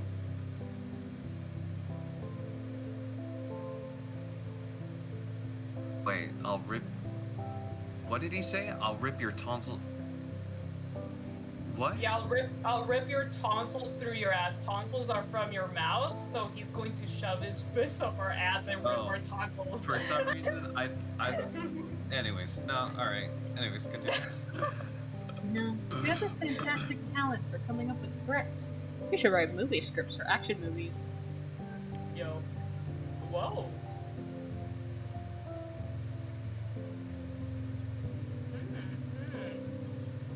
Suppose it's just a matter of experience. Probably. Are you And filming you... it? Well, watch what you're doing, or there'll be consequences. Oh You no. promise? Seems like you just heard the best compliment of his life. I apply Yo. this black goo to the wound. A puff of steam rises from the wound, and the air starts to smell like something is frying. It's probably very painful, but David remains calm. Not a single complaint, which is surprising. Mandy. It's not from your squid manager. Well, we all hope for that, buddy. Be more careful. My movements become slow and deliberate. I do everything cautiously, barely touching the skin around the wound, allowing him to get used to the sting. I can see the tense muscles in his back and shoulders fun. relax slightly. He Can we was go very back to the happy band with now? He's still wound. He's still Maybe wound up, but relief is starting to wash over him. Naturally, no thank yous or pleases from him, but at least he's no longer threatening to do something to my ass every 5 seconds. Every noble knight needs someone to tend his wounds after great battles. What are you Aw. talking about? What nights? What battles? You know. I fought in an alley stinking of urine against a bunch of dirty werewolves for territory on the outskirts of this godforsaken city. They tore my pants, and I had to take a new pair off a junkie who was lying in a puddle nearby. What am I? A knight of what? A knight of torn pants? A wolf-hound knight. Yeah, that's what Danny is, I Oh, guess. go to hell. David says this almost affectionately. It seems we're making progress in our relationship. I finish up surprisingly. The wounds really are healing. I wish she was still scarred. He looked better. The scars will beautify his man. Oh, you look better with the scars, I do admit. Okay, I admit it too. Why are you doing all this? The question is asked in an astonishing serious tone. He's driving me crazy. Even more than that clown from earlier, it seems.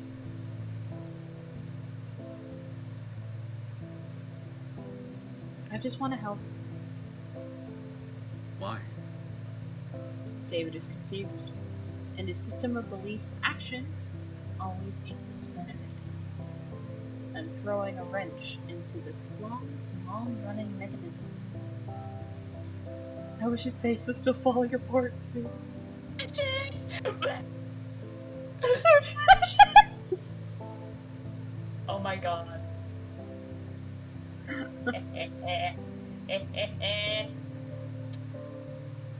I knew it from the very beginning, Sugar.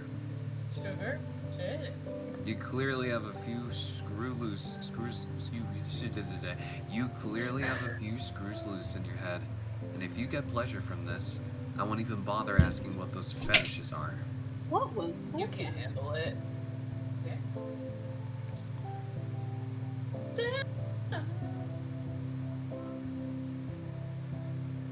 What Don't call happened? me Sugar or I'll kill you. Sugar? Honey.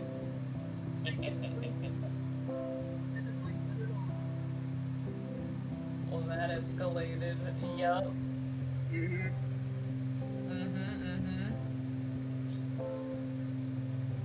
Just want to sleep in my coffin without any nightmares.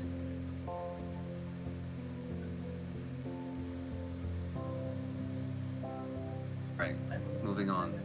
Screw this. I honestly don't care what's going on in your head. I'm sure you don't. This is the most unconvincing lie I've ever heard in my life.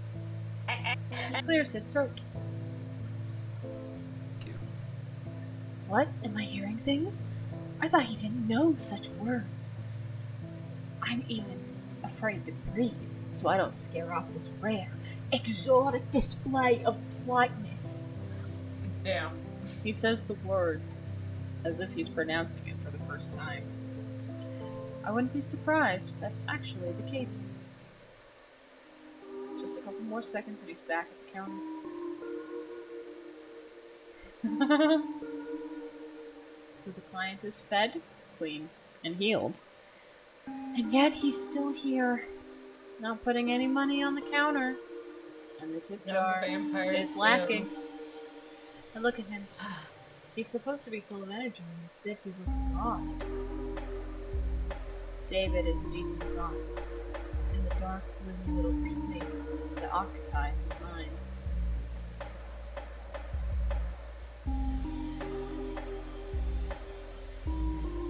Anything else I can do for you, sir? Wild The seemingly simple question stumps him.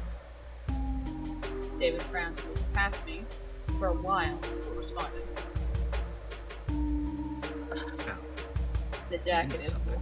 Did Your you? jacket is very cool. I would steal that jacket, yes. I'm curious about one thing. I haven't talked to a regular human in a long time. I wonder by regular human, does he mean my extremely natural essence? I am no vampire, rebel, or thieving gnome. Or does he mean my lack of criminal record, or an absence of drug and alcohol dependency? Or maybe he's looking for a perspective from an ordinary worker, a working class person, a gray collar. Does your face always look that funny when you're thinking about something? I'm going to kill you. I don't even get a chance to respond to his jab before he follows up. Let's conduct an experiment. Suppose now you're a free vampire, able to go wherever you want, do whatever you want. Where would you go?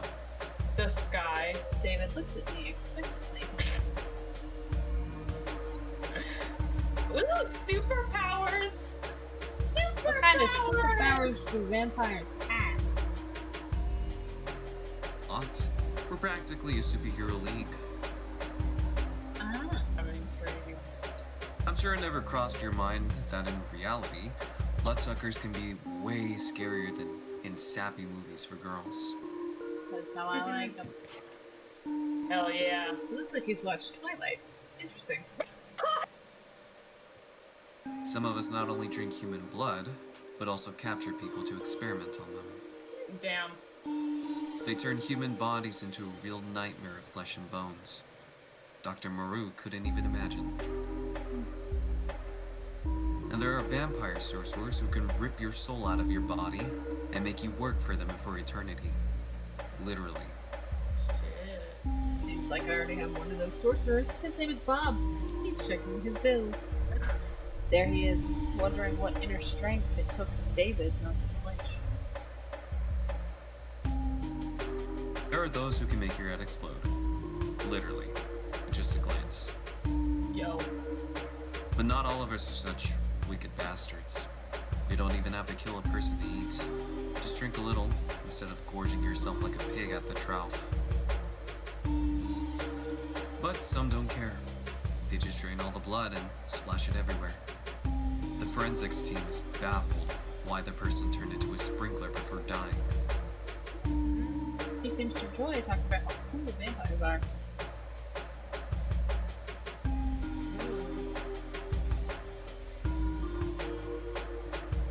And which of them do you have? A decent list of what I can do. I'm not complaining. Okay, Thomas, thank you for stopping by. Good luck on audition. Good luck at audition. Thanks for stopping by. Yeah. Thank you. See ya. Imagine, you never get tired. You can party all night long. Fuck, all night long. Oh. You're stronger than 10 thugs combined. Well, except for 10 werewolf thugs. That might take some effort. Pussy. What? You want to shrink down and fly somewhere, you can turn into a tiny bat. Your reflexes become 100 times sharper. You feel everything. You see everything. You can hear a rat piss a block away. Damn.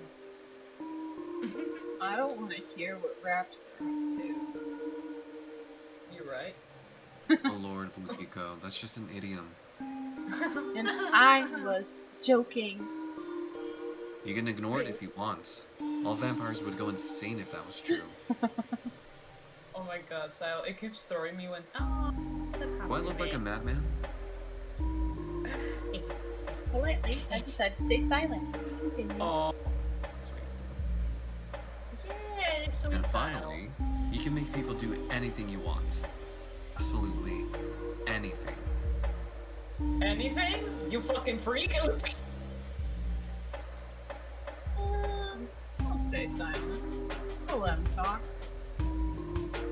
Wait, what was the thing you chose? I didn't even see what you chose. Wait, We're just letting him talk. It's one thing to scare someone shitless. They give in to just avoid being harmed. It's another when they act with full confidence. That's it's what Don't worry, you can lock back in. Don't worry. Guys, I can lock. You can do it. I believe in you. They don't even realize they're just vampire pawns now. God damn it. Let me grab some water. Yes, I think I get it. He pulled the trick on me, too. David smiles, but this time, the smile is strained. These are the words of someone stuck in a web of artificial connections and ass-related threats.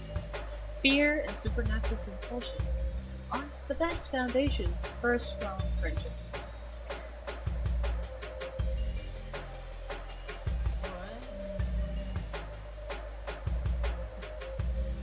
me their wallet. Let's head up quiet time. And we'll wait for Danny to come back with his water. Damn, Sal, your compliments threw him off. Oh my lord. Oh my lord. I should rewatch Lost Boys. Same. I do need to rewatch it. Oh my god. Okay, I'm back. Hello? Danny, have you ever watched the movie Lost Boys? Nope. What is that? It's a vampire movie Oh, is that? from like... Is it the... I think it's the 90s? Yeah, The roughly. 90s? I mean, I remember it was good. Yeah, I Roughly. think it's from the 90s. Roughly. I've Yeah. never seen it, no. Adding it to the list. I'm like... The only, like, vampire movies I've seen, I guess this falls more into, like, the sci-fi movies. You ever heard of Underworld? Mm-hmm. Oh Yeah. my god, I have a story about Underworld. I jumped off my treehouse because of this movie. What? So, You can't just say So- that. okay, so I love Underworld so bad. I love the character Michael. He gets turned into a world. Well, anyway, the hot vampire Betty. I think it's in the first or second movie. But she's up on a really tall ass like gate or fence or something, jumps down and lands very like badass and like cool and shit. I think I'm like around 6 at the time. My old house had a tree house. So you know the little blue bee said like in order to be fucking cool, I go to the top of my tree. Oh my god. There was How are you still alive? because I'm so fucking cool. There was an instinct that little blue had that this was a very bad idea, but I said, hey, if I just land correctly, everything will be fine. So I jump off. It's a miracle that I didn't break anything. But it did hurt, so I lingered the grass,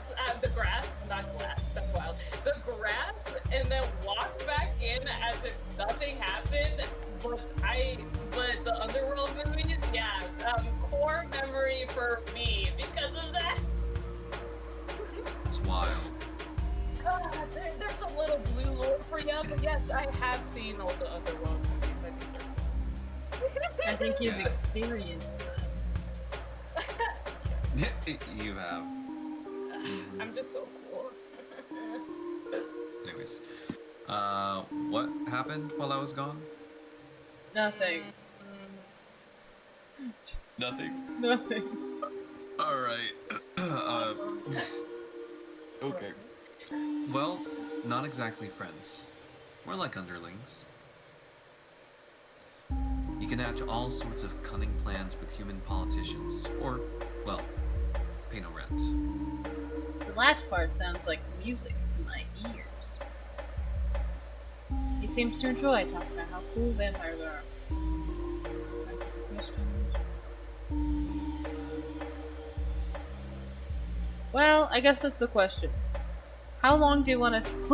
How long do you want to play David? Oh, I don't mind. Because this could go on for a while. I It mean, depends how much I want to learn about David. Well, ask chat. Chat, are you interested in David? What are your thoughts?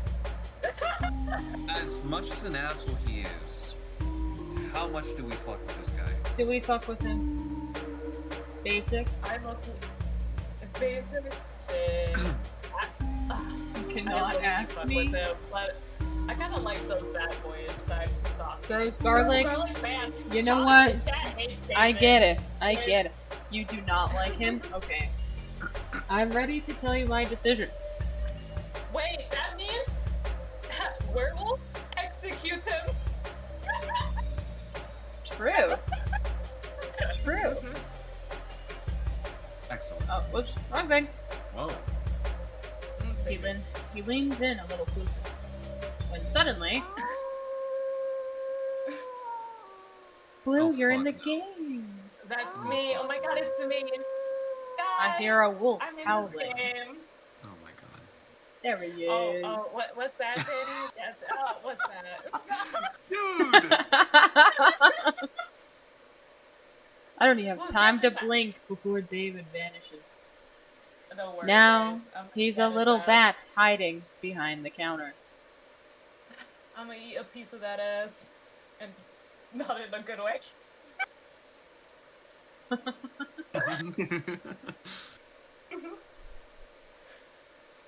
Dude. You're lying, Danny boy. Oh yeah, that's me.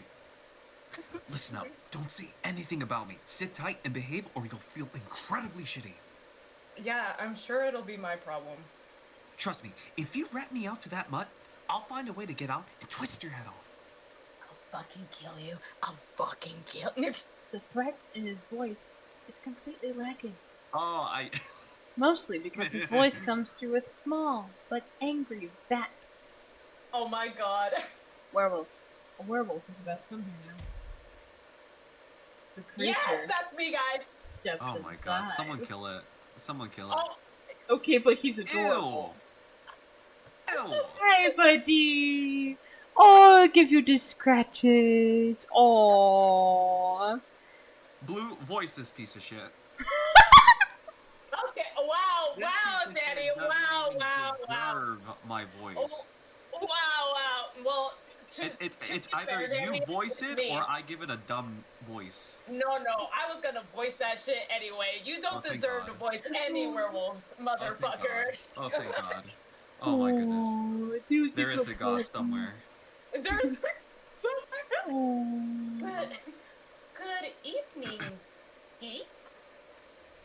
A low, rumbling bass, surprisingly calm and friendly. Can I pet you? Oh, Chief? I'm not sure I understood you correctly. You want to pet me? He awkwardly shifts from paw to paw.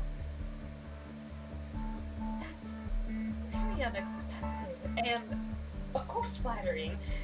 Chief, don't get me wrong, but I'm kind of on duty? Chasing, tracking the supernatural. He looks around nervously. Alright, you can, but just a little. I still have important business.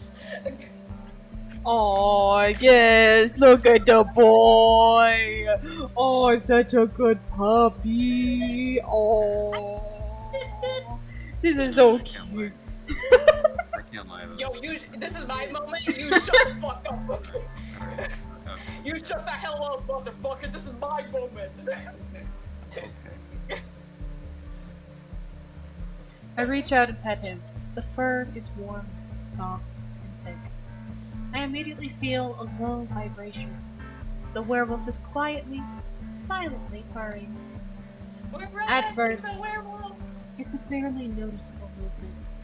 And then his short, fluffy tail starts to wag slowly, but confidently from side to side.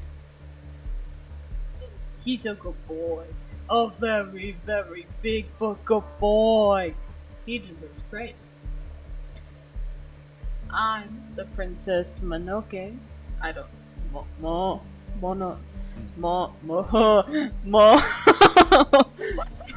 Mononoke. Mono- Studio Ghibli reference. Let's go. Wait, so I was right the first time? Yeah. I think. Damn it. Of this gas I would- station. Although David doesn't seem thrilled. I pull my hand back. No, I don't. Oh! Oh, the baby! Thank you, Chief. It's been a while since I've been. Anyway, thank you. So, getting back to the purpose of my visit. His name is Eddie. Aww. Apologies for the sudden intrusion. Edward, you can just call me Eddie. We're chasing down a certain pest.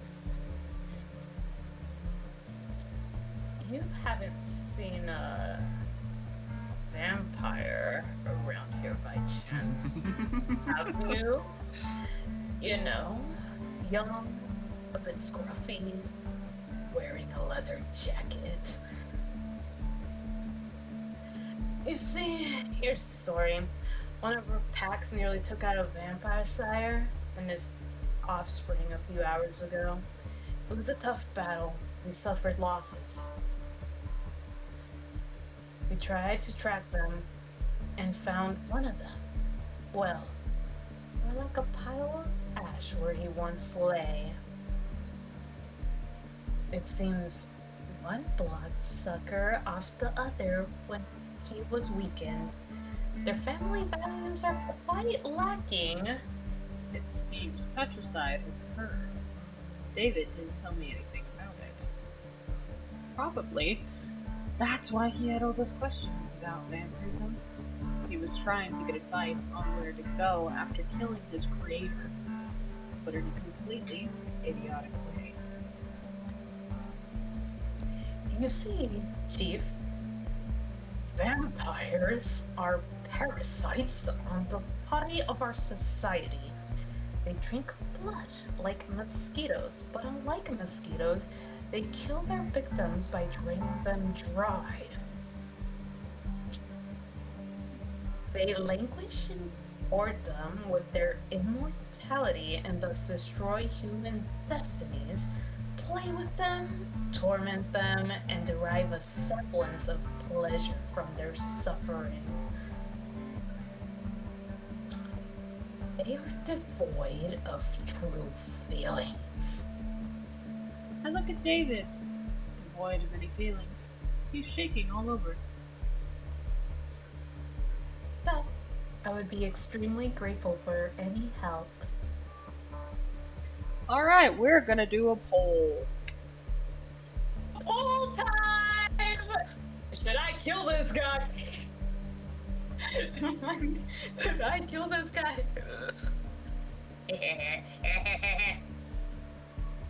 Oh yeah, don't we need fucking tips? I forgot about that. What if the werewolf gets his tips?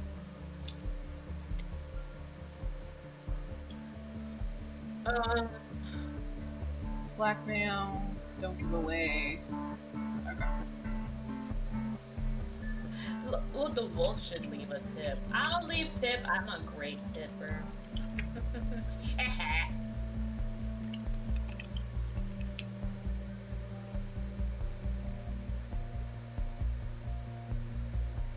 Alrighty, there's a poll.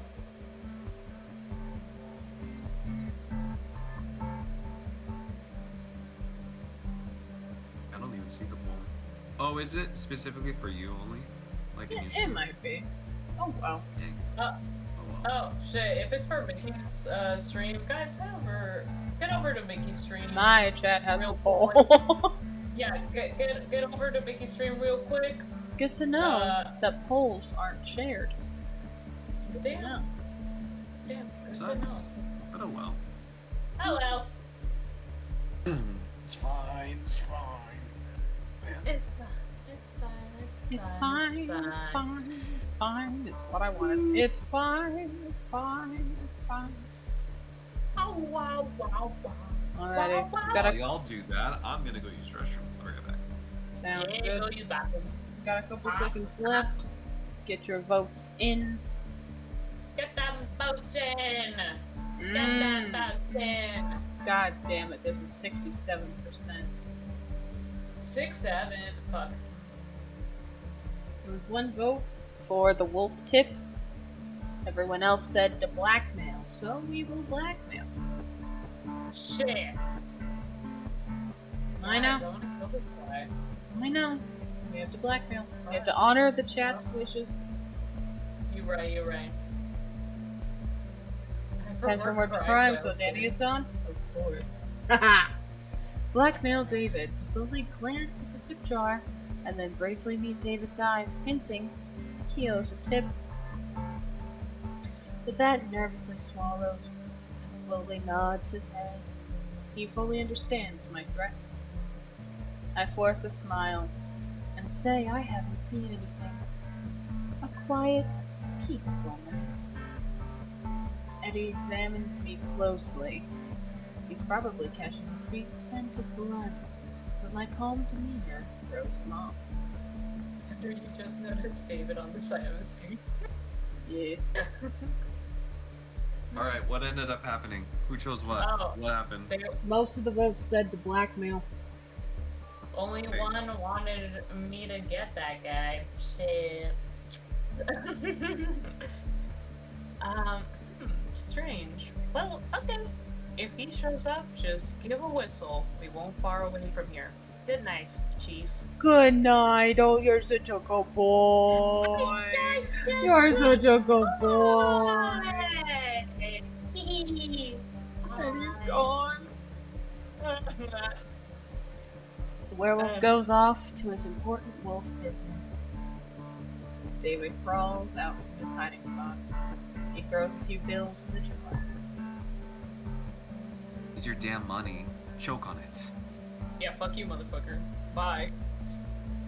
He leaves without saying goodbye. I can't tell if he's mad because a mortal swindled him like a sucker, or because I saw him at a moment of weakness. Will his fragile ego survive this blow? Maybe I'll find out. Either way, there's one less vampire at the gas station. Yeah. Another satisfied customer. I survived. Another visitor. It seems I'm starting to get used to this job. Wiping off the sticky residue, hoping it's just spilled soda from the counter. I hear the crunch and gravel outside. Oops. Oh my god. This Holy hell. is definitely Yo, not another vampire. I like the horns. The stranger leans against the counter, trying to look casual. Oh, Taylor! Exactly, Andrew. But the way his tail twitches betray his nervous tension. I will tell you, as a reference, I did do the Lucian voice for this guy. So Danny, you just read for him, and you could do whatever you want once you figure out his personality. joke's on you, it's Ender. Yes, it's Does he Ender. give off Discord mob vibes? Is that what I'm, is Yeah. that what I'm You'll see. Just read and you'll decide it. Okay, it's fun. He clears his throat. Hello, Sunshine. My name is Victor. Aren't your parents pirates by any chance?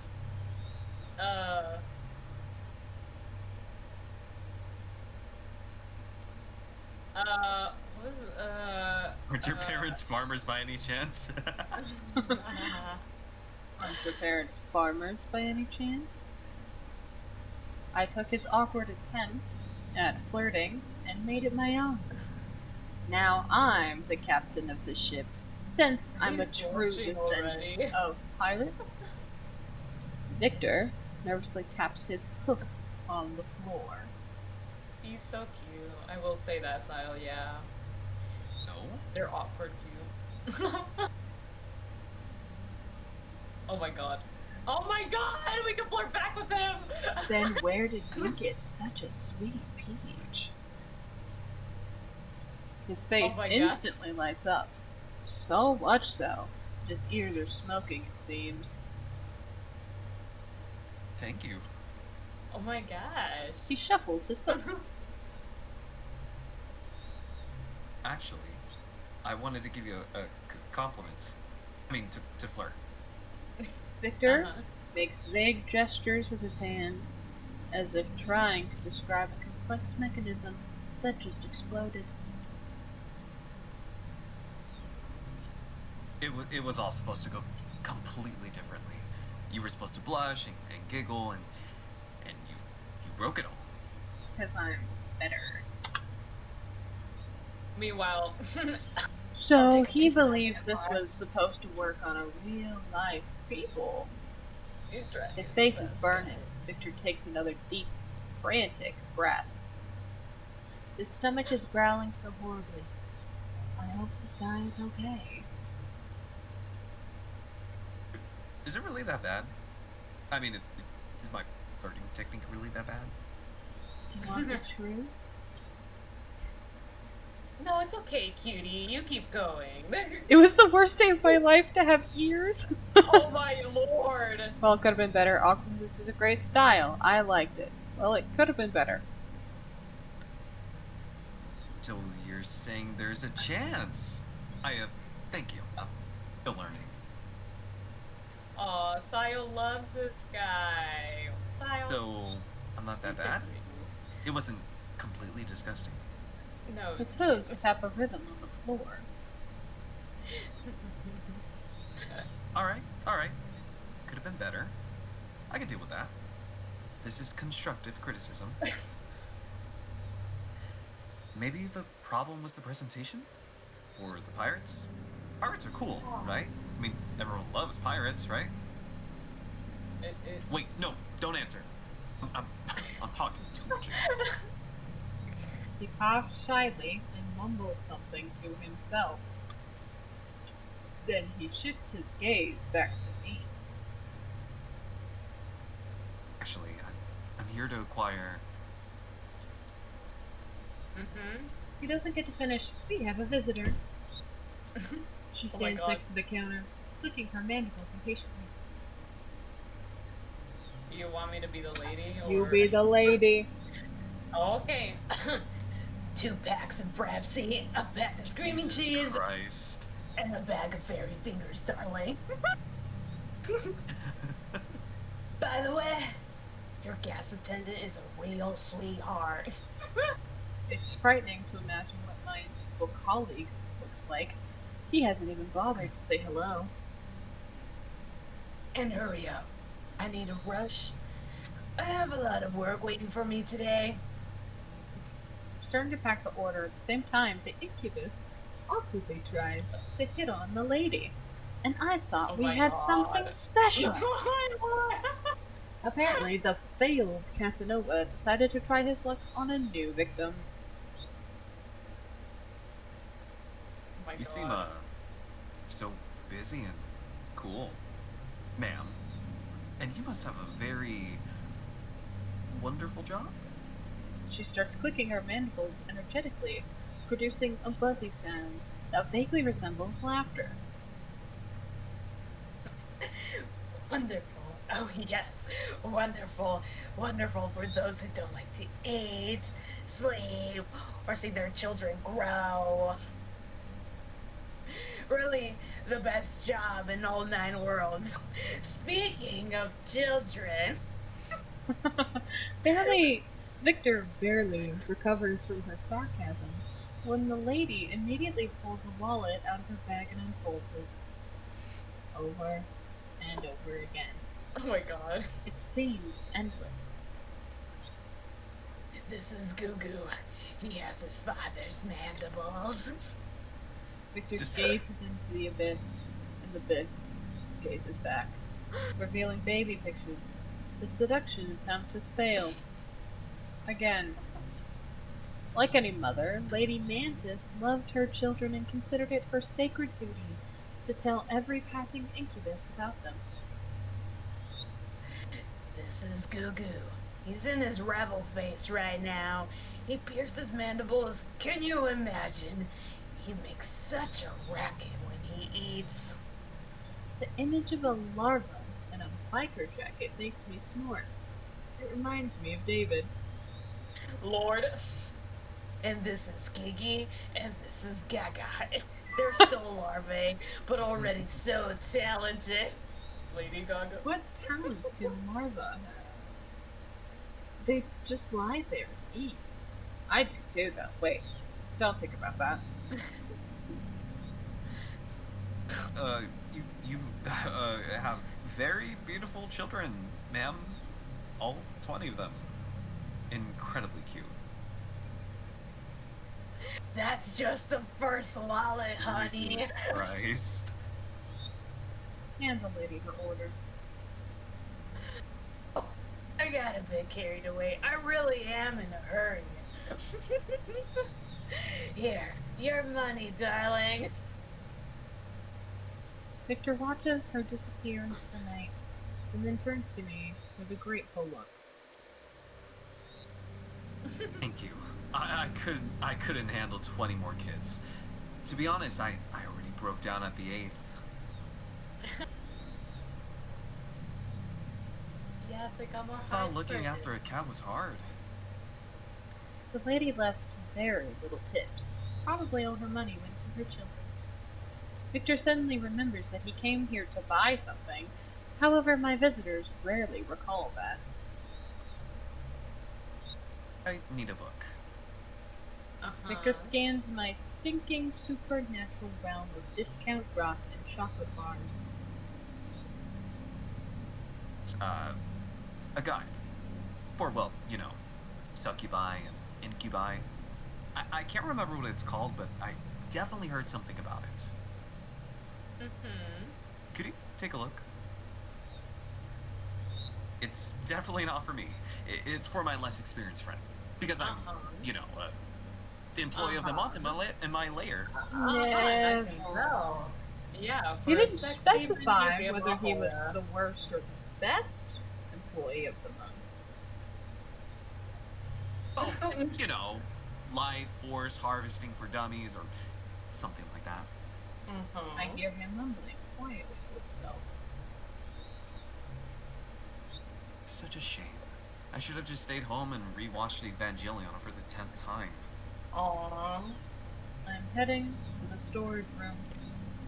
Just a few hours before, I was rushing around here looking for blood for a very hungry monster. Now all these vials, eyes, and tentacles seem less ominous. A gigantic dead moth lies on top of one of the boxes. Or perhaps it's just very tired. I'm munching through the book section, deep in baboon metaphysics and limits of patience for your dead servants. I find the desired volume. I come back from the storage room holding this forbidden, mind-bending treaty titled Everything You Ever Wanted to Know About Demons and Everything You Didn't Want to Know About Them. This is definitely better than those PDF guides from various sites for... never mind who. Clearly not for the whole family. Let's study it? Yes, it would be very unusual if you just paid me, took me, and move along. I expect too much from this life. But in fact, this will be an entertaining educational lesson. It certainly won't be unnecessary. The two of us say less. And the guy looks like those pictures are enough to make him faint. The sooner this is over, the sooner I can send him on his way. We find a cozy spot next to the counter. I pull the grimoire closer. I open the book, and the pages, yellowed and brittle with age, release a cloud of dust and indecent, horrifying desires. Incubi, the nature of the tempting rogue, who's of desire. Rogues. Oh, that's me! Yes, definitely me. Whose are just like mine. You have no idea how awful they clop, especially on tiles. Aww. When you sneak to the fridge at night, the whole house wakes up with you. Everyone thinks there's a big, clumsy cow living in your apartment. Bart will learn how to seduce, baby. You look more like a sleep.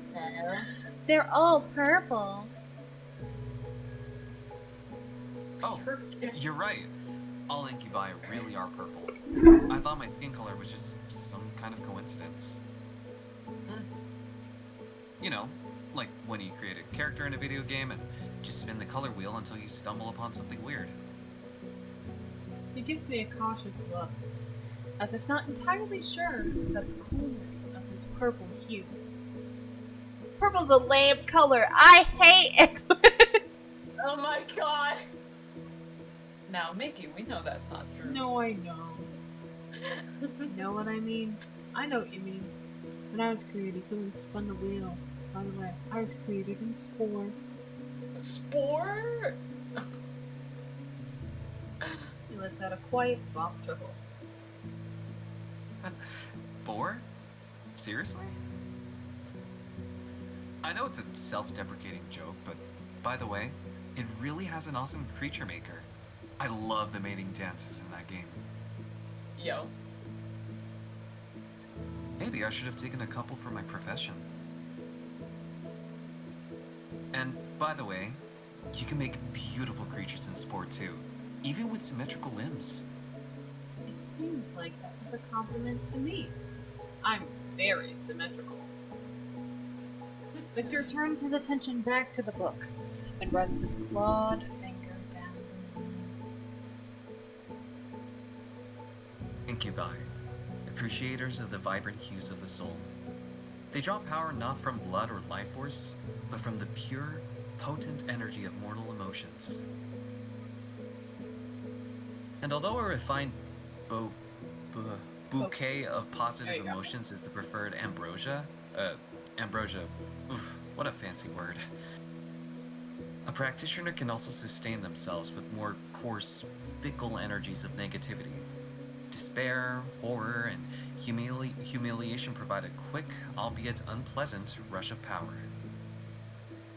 It's no wonder that now, after an argument with someone in the comments, I feel like I've eaten a few raisins. Judging by the expression on his face, he clearly isn't cut out for the horrors and humiliations. His limit is probably arguing on 4chan. Also, a kind of source of horrors and humiliations, but still, it's a bit different. An incubus can, albeit less effectively, form a symbiotic connection by feeding off a single, consenting mortal vessel. The mortal vessel, in turn, can absorb some of the power from the incubus. Among other things, their mortality. Wow. Sounds like a decent deal. I certainly always have plenty more emotions. Mostly hatred for the fact that to earn money, you have to work. A whole mountain of raisins for Victor. Or whatever he called it. What a relief. Just one person. The thought of having to chase after a whole bunch of strangers makes me feel sick. Damn style, not Polly. Strangers are the scariest thing right after rent. Yeah. I totally understand you. Probably even harder to deal with clients like me. More hard style, more hearts for you. Communication is already a horror show in itself. And then you add, literal horror with vampires and ghosts. Just a nightmare. He really looks at me with sympathy. He feels sorry for me. I don't even know how to react to that. Trying to understand what people want from you is quite the challenge. It's like trying to play a game with its rules changing every 5 seconds. Someone has turned off your screen, and you're paralyzed. Basically. Yeah, I completely get you. Victor flips through the grimoire, reading the chapter titles. Techniques of Rogue Seduction. Oh my god. Juicy emotional juices. Using lascivious... What? Lascivious energies for thaumaturgical purposes? Ugh, I don't even want to know. I just want to not starve without energy. And maybe pay my rent.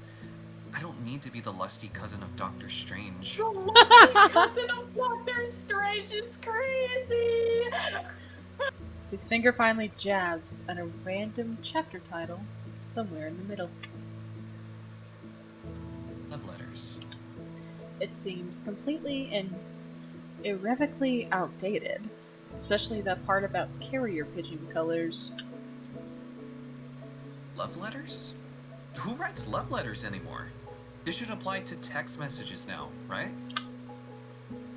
But this, it's a good start. Let's work on this before moving on to more complex seduction methods. He pulls out a pen from somewhere, a cheap ballpoint with a little anime cat charm on the end. Aw. I hand Holy him a shit, this grease guy's an actual stain. nerd. Yeah, no, he's a fucking dork. He's a fucking nerd, dude. I hand him a grease-stained napkin, like everything in this rotten place. Book says to convey aching adoration and a hint of forbidden desire. Victor starts scribbling on the napkin.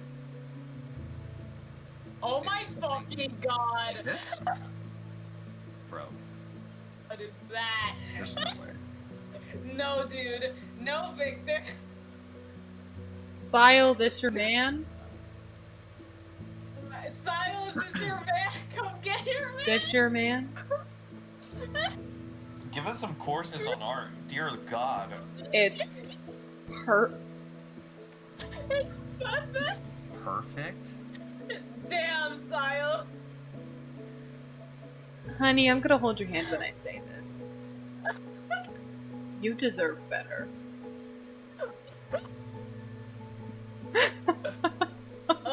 Oh. Anyway, no, Victor. Love is try blind. again. No, Victor. Love is Try again. Yeah. I guess this really isn't the most aching thing in the world. He takes a less Ender, are you freaky. like this? Ender, are you like Ender, are this? you like this? Are you like this? Ender, are you like this? Tell the class. Share. Show and tell, actually. Yeah. No. No. No? I saw those ellipses. Uh-huh. I Silas, see the tell the ellipses. class. My art is good. Silas, tell the class. And starts drawing again. About this? Oh my god. That is Will you marry me and a funny kitty? Wonderful. That lonely, pain-filled tear is like the cherry on top. Pain-filled tear! Never mind, he's perfect! Okay. Yes. Victor's mind is Oh now a my blue God. screen of death. This probably means the picture turned out well, right? With a trembling hand, he takes the drawing for himself. If my client gets a heart attack, Bob will probably kill me. Victor continues to flip through the book. Recognizing the desires of the vessel. He scans the first few lines of text. It's about observing subtle hints, interpreting body language, and engaging in candid conversations to uncover the special nature of mortal carnal desires. Damn. He glances at me. What does Vessel Blukiko want? The Mad Jester King! That's what I want! Low key though.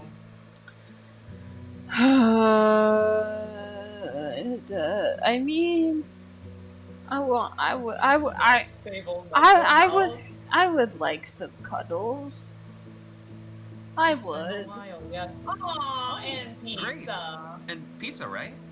Aw, and In his pizza. eyes is genuine sympathy and understanding of every delicate string of my unfortunate lonely soul. There you go, Silas. There's your man's. There's your That's man. honestly quite a simple desire. I think if the criteria for the second person on the couch aren't too strict, I could easily help. Aw. Thanks. I think he's like, fuck this guy. Sometimes I comment too loudly on what's happening on screen. I hope that's not too much of a problem. Sometimes you just can't help but make a stupid comment. 10, 20, even 5 minutes. Especially when you know some facts about the movie. Oh, he's We continue Big nerd. studying this villainous seduction manual. The art of verbal seduction and slippery flattery. To his surprise, Victor finds no mention of the fact that pirate compliments work on living people. We examine the first paragraph, where words are labeled as keys to the treasure chest of the heart. Flattery is described as a powerful aphrodisiac for the ego. It's all very dramatic, but the main idea is quite simple. Say nice things, don't say unpleasant things. This is definitely outdated. If I tell someone that his eyes are double gateways to the champ's Elysis, I'll definitely get sprayed with pepper. And this? Good lord. When I kiss you, I tremble like a paralyzed beggar. Damn. How is that even supposed to work? No, that's too much even for me. I mean, it'd work on me. Damn, really? Victor clears his throat. His gaze slides over to me, trying to latch onto something particularly attractive about my appearance. You Wow. have very elegant ear shape. It's my wolf ears, thank you. Gross. God, why noticed. me? God, why me? Thank you, Victor. I love a cute guy style, yes. I do love a cute guy. No problem. I mean, they really are. They have a very elegant curve. Aesthetically pleasing. 11 out of 10 on the ear attractiveness scale. Thank you. I do take care of my wolf ears pretty well. Thank you. Thank you. Ears on my head are an 11 out of 10. Will there ever be a happier day for me? He takes a deep breath, gathering his courage for another compliment. For a while, he tries to find some foothold to latch onto, but he can't seem to find the words. Just tell me I'm a monster! You're taking too long! Damn, we're fucking ugly. We're ugly as hell! God damn it, he's taking too long. God, just leave the store! Don't even put money in there! Just get the fuck out of here. You ruined my night. You are a very multifaceted person. You combine so much. I don't know how exactly to describe it. Try? He lets out a quiet chuckle. But I like that you're so unpredictable. Too lot of hot, stress don't even for it, suggest you're It's ugly? incredibly fun. I didn't suggest, it was a statement. Ha! It's just gonna give us the vibes. Now my unpredictability is a source of stress for someone else. How wonderful. Try harder. Damn! What doesn't kill us makes us stronger, right? From the look on his face, it's clear he'd rather choose immediate disintegration over this awkward social interaction. But he's genuinely pondering how to improve his approach. It will definitely be something more inventive next time. Maybe even surpass the compliment about the ears. Despite everything, he starts to relax. He's probably beginning to feel more comfortable around me. I would have never thought a monster would have to struggle with discomfort from interacting with a mortal soul. And not the other way around. Another chapter. Plans. How to be a mirror. I didn't know we could change. Oh, it's metaphorical. The text describes the principle of mirroring, subtly borrowing mannerisms, speech patterns, and even expressed opinions of the victim to create a sense of closeness and understanding. The path of least resistance to gaining mortal attachment. Yeah, no. man, dude, yeah. What about all that stuff about just be yourself and everything will work out? Oh my god. My mom lied to me, didn't she? Yep. Damn. Jump it down. With similar interests? Ugh, what do ordinary people like? Football and the weather? I hear both of those things. You're buff. Definitely not anime and Dark Souls. He's just like me. Definitely not anime and Dark Souls. Discussing the brilliant soundtrack of Silent Hill with people is a bad idea, that's for sure. No, I I want to hear mean- about that, motherfucker. Those are fine. Tell me about that, like anime and stuff. Alright, practice. The book says that practice is the key to success. Victor lifts his gaze to me. Play along with me, please. Like we just met. We did. Okay. Oh, Beautiful mortal soul. I've appeared to you in a half-dream so many times, but I finally decided to find you in reality. I won't let you go so easily again. we can try again, honey. That was great. Even though the words weren't the most elegant, there's something supernatural about them. I began to feel a pull, shiver run down my spine. I'd love to talk about Silent Hill. Victor's carefully crafted seductive expression shatters into pieces. His eyes widen. He blinks several times, and his gaze ignites with pure delight. You really want to talk about Akira Yamamoto's the fuck? you really want to talk about Akira Yamaoka's industrial soundscapes? Yeah. And how they create an all-encompassing sense of psychological horror that reflects the protagonist's inner turmoil? Oh, he's kind of like me. Because When I mean, hyperfixations the are use up. of trip hop elements in the Silent Hill 3 soundtrack is criminally underrated. Criminally. Oh. I mean, yes. Your interest in such esoteric melodies is quite intriguing. It's okay, honey. You can ramble. He chuckles softly. Now kiss his But you're right. Pretending is very exhausting. You can never truly be close to someone if you're always pretending. Though, I don't really need to do that, do I? I just need juicy, sweet emotions. But you have to get close to someone to get those. Well, who am I kidding? The most pathetic incubus in the world. I need more than just that. Mickey agree. I see you, mother. I'm nodding. I'm not gonna lie, I forgot you could see me. Girl, see you.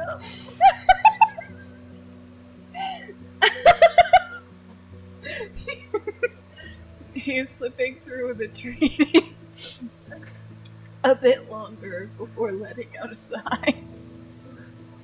His stomach growls again. Seems he could use an emotional snack. I think we've covered all the important stuff. Suppose it's time to wrap things up. He starts to rise from the floor. We didn't even do this in a chair. We did this on the floor, the linoleum. He was trying to spit bars on the floor. We need to raise our standards, raise the bar. At least do it on the counter.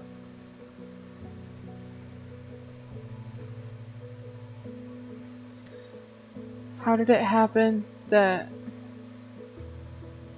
How did it happen that no one explained anything to you? Even had a briefing. The 2-minute one. Tell you, but promise you won't laugh? I'm not promising anything. I promise. What? A leaf washes over his face. Yes. Wonderful. I What? accidentally sold my soul on the darknet. He holds a dramatic pause. For what? Go on. Uh-huh. What an idiot I was. Uh-huh. Uh-huh. I dropped out of college back then because constant stress. Moved into a tiny dump. Barely left my apartment. I was scrapping by with some freelance work. I talked, well, sometimes I chatted with various anonymous folks from 4chan. People without names, gender, or age. Okay. And then I stumbled upon a stupid ad. I mean, what did I have to lose? Victor, you shouldn't be doing that. Definitely not a demon 7566 in the chat offered me a chance to escape loneliness. Later, after I turned into this creature, he told me he did it for laughs. Wait, you were a human? Huh. He left no instructions, just wrote "get good" in the chat and deleted all contacts. Oh, I thought he was born a demon. I didn't know he was a demon. Fucking God. Goddamn. He was curious to see if I could handle it. His chance to escape loneliness turned out to be putting me in an incredibly deadly situation. He lifts his eyes to me. This memory is a fresh wound for him. Before I can respond, he jumps up from the floor. I've already wasted enough of your time. Nah, it's okay, hon. Yeah, insane lore drop, Mandy. He clops his way to the counter. Well, to be honest, I didn't really understand much. Those chapters are so strange. He lets out a quiet chuckle. Uh-huh. But, you know what? It was great. I haven't had this much fun in a while. I think I even ate properly. Finally. Positive energy. I mean, thanks for the lunch. Not sure if I need to pay for that too, but I'll leave some money just in case. Of Yeah, course, you that's have to your pay money. for that. You can't just take my energy for free. Put it in the jar. The jar right there, His my tail twitches awkwardly. I haven't really interacted with people since college killed my will to live. Ew. It felt strange not to feel like such an idiot around someone. Thank you very much. Aw. Failed up. We will not die. Or be slaves. I forgot. He tosses some money into the jar, then takes a deep breath and adds, And, maybe someday we could, well, we could hang out together? Not as a lesson, just, just to play some silly games. Like friends. Well, Victor, do you know something about Cuphead? Anyway. why not as friends? We could make it a day. This is for style, guys. A date? Yeah! He starts wagging wildly, knocking over 3 bags of chips, Aw. a can of soda, and you better fucking clean that up. I'm not doing that. I'm in. Of course I'm ready. He Yeah, struggles ready? to rein in the flow of enthusiasm, takes a frantic breath. No, you better clean up that mess. Mm-mm. See you then. Goodbye. Bye, Kiko. Good luck with your shift. Also, I'm not gonna clean that up. Sorry, I'm like late. I'm late for a stream. Sorry. Bye, honey. Good luck on your stream. It's nice to meet you. It's just a bit, Sile. It's okay.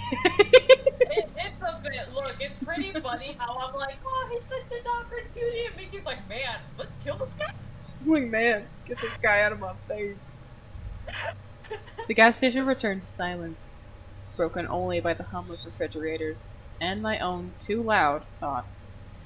So, a crazy god, a vampire thug, and a shy incubus walk into a gas station. Sounds like the start of a really bad joke. My life is a joke now. Just great. I just wanted to pay my bills. I didn't sign up for interdimensional quarrels and therapy sessions for the undead. But on the other hand, I wasn't eaten, and I wasn't turned into a piece of furniture. By the standards of this night, that's a resounding success. Hell yeah. I cautiously glanced at the door to Bob's office. There was a low, guttural humming, like a giant, disgruntled computer tower was working inside. The clock on the wall indicated it was the end of my shift. With a heavy sigh of relief, I began closing up the place. Yeah, Danny, you like the Incubus, yes! Finally, Loser. I picked up Larai, Boy. walked to the front door, inserted the key into the lock, and was about to turn it when suddenly Oh yeah, Laura. Organism! I jumped in place, nearly dropping everything. Your performance has exceeded all my algorithmic predictions by 47.3%. You are not just an organism. You are an efficient, flawless machine for generating currency. I am feeling an emotion your kind describes as managerial pride.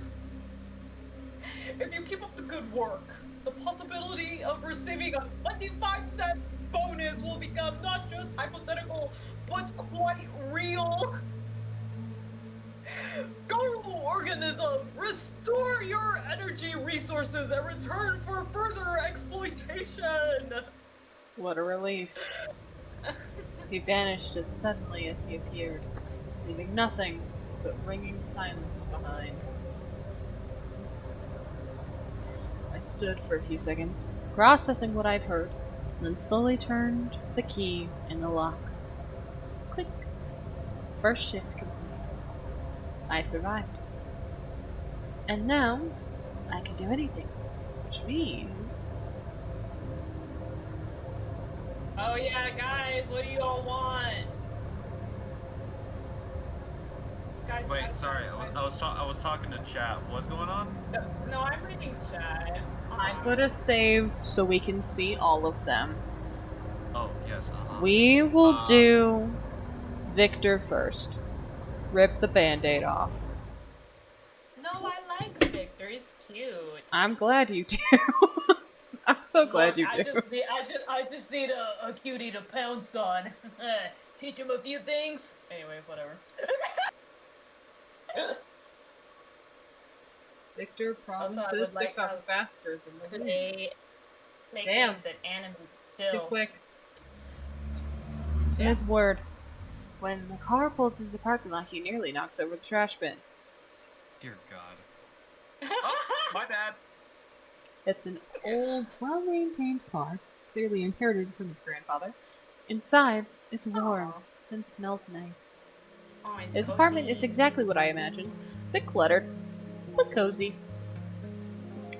As soon as so cute. and soon I get humiliated by the very first boss. Victor, sitting next to me, laughs. It's not that you're bad at this, as you say. It's just that I'm a nerd with a whole lot of free time. His fingers glide effortlessly over the buttons. I felt at ease for the first time in a long while. No fear, no tension, just two people playing video games. Honestly, peak date. I just want to play games. He freezes for a second, and then a blush appears on his violet cheeks. He coughs awkwardly, but doesn't pull away. Instead, he leans his head towards mine. Blue Kiko, you've made me so happy in just one evening. And I'll do everything I can to make you happy. I close my eyes, listening to the quiet clicking of buttons. An Incubus partner. My partner is an Incubus. And he's better at Souls-like games than I am. For now. Holy shit. Something very interesting is definitely happening with my life.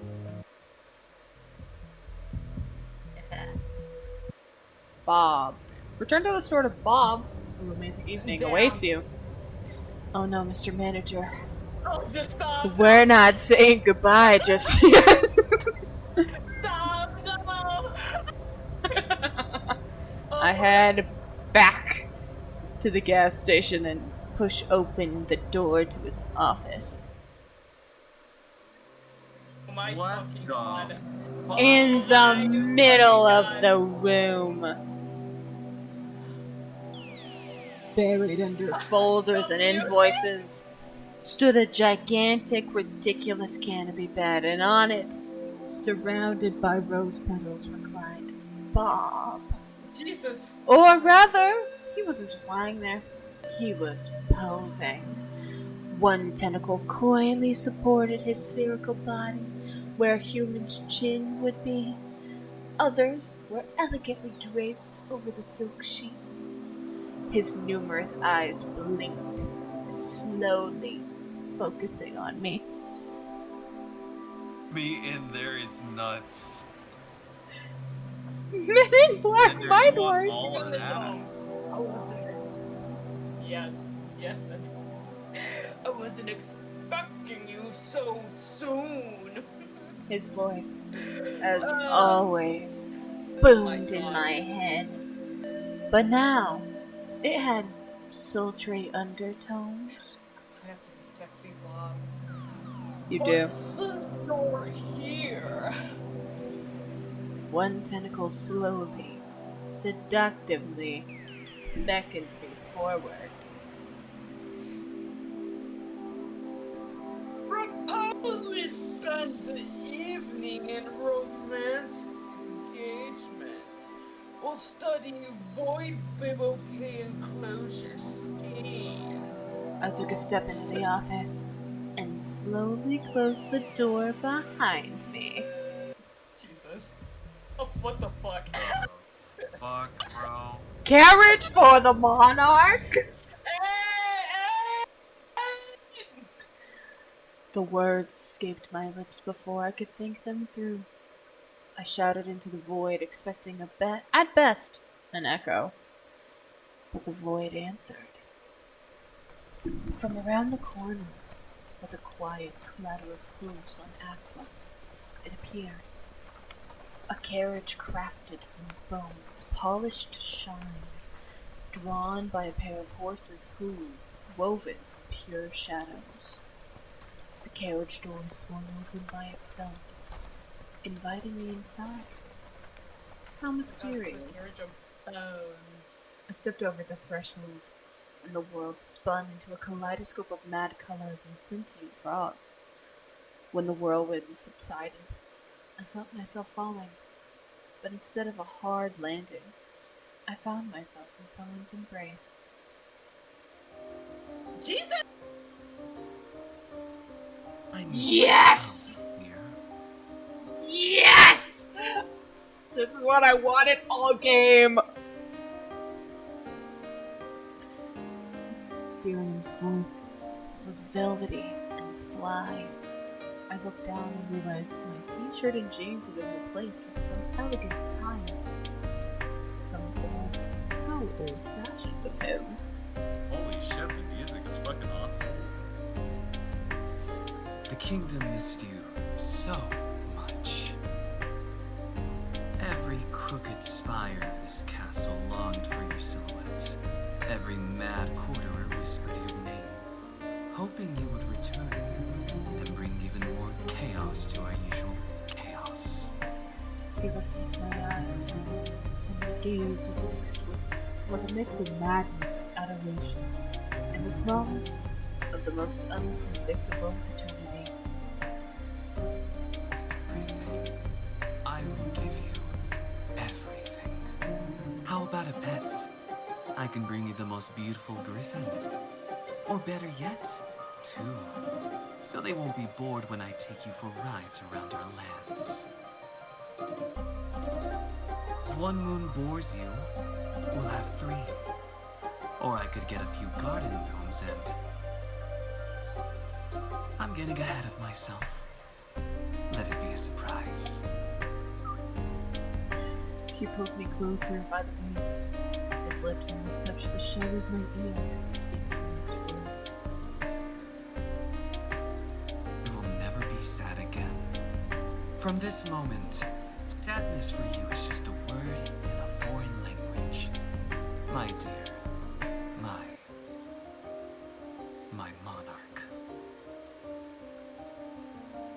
And all it took was one night shift at a gas station. I'll look up the last outfit for you. Don't worry, I'll show you. And now we return home. We go single. No, I have enough adventures for one day. The bus arrived surprisingly quickly, climbed into half-empty cabin, and collapsed onto the seat by the window. Outside, the waking world rolled by. Ordinary people heading to ordinary jobs, none of them selling discount rot or fending off vampires. My pigsty retreat never felt so homely and cozy. The familiar creak of floorboards, the smell of dust and cheap coffee, all seemed heaven sent. I didn't even bother with dinner, just shrugged off my clothes and fell into bed.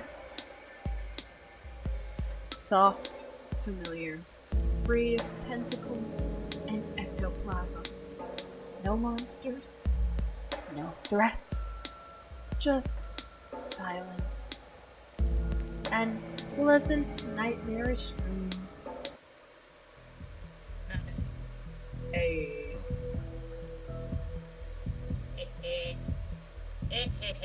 Alrighty, let me show you what that outfit looks like.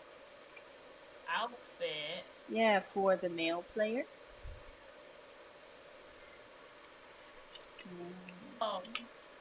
Yeah, oh, Sile, of course we did. Y'all hated it. Yeah, Y'all absolutely hated it. yeah.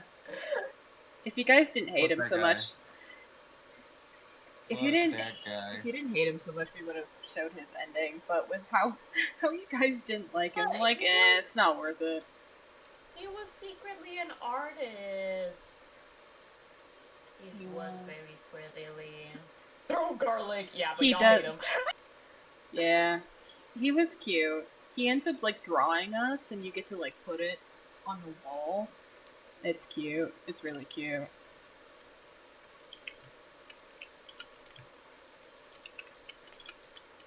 Yeah.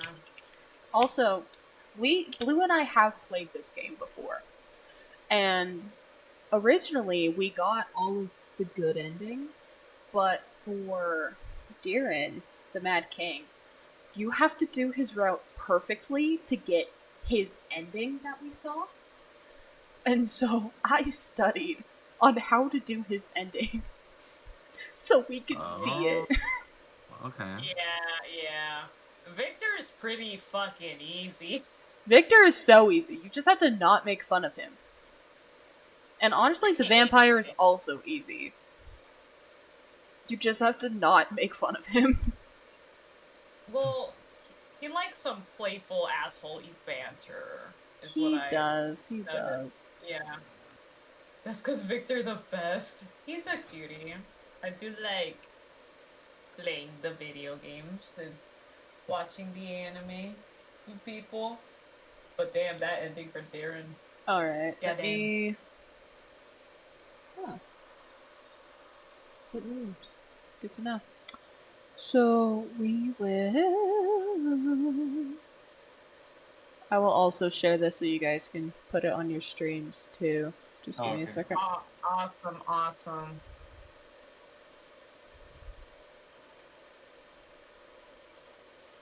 La la la la la la la la.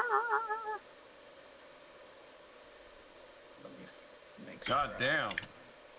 Oh my god. Holy hell. Oh my god. Look at that. Look at that. Happy Yowie Yep. Day. Oh yeah, isn't it Yowie Day today or some shit? Yeah, happy It is Yowie Day! Happy Yowie! Day. Yowie! Yowie!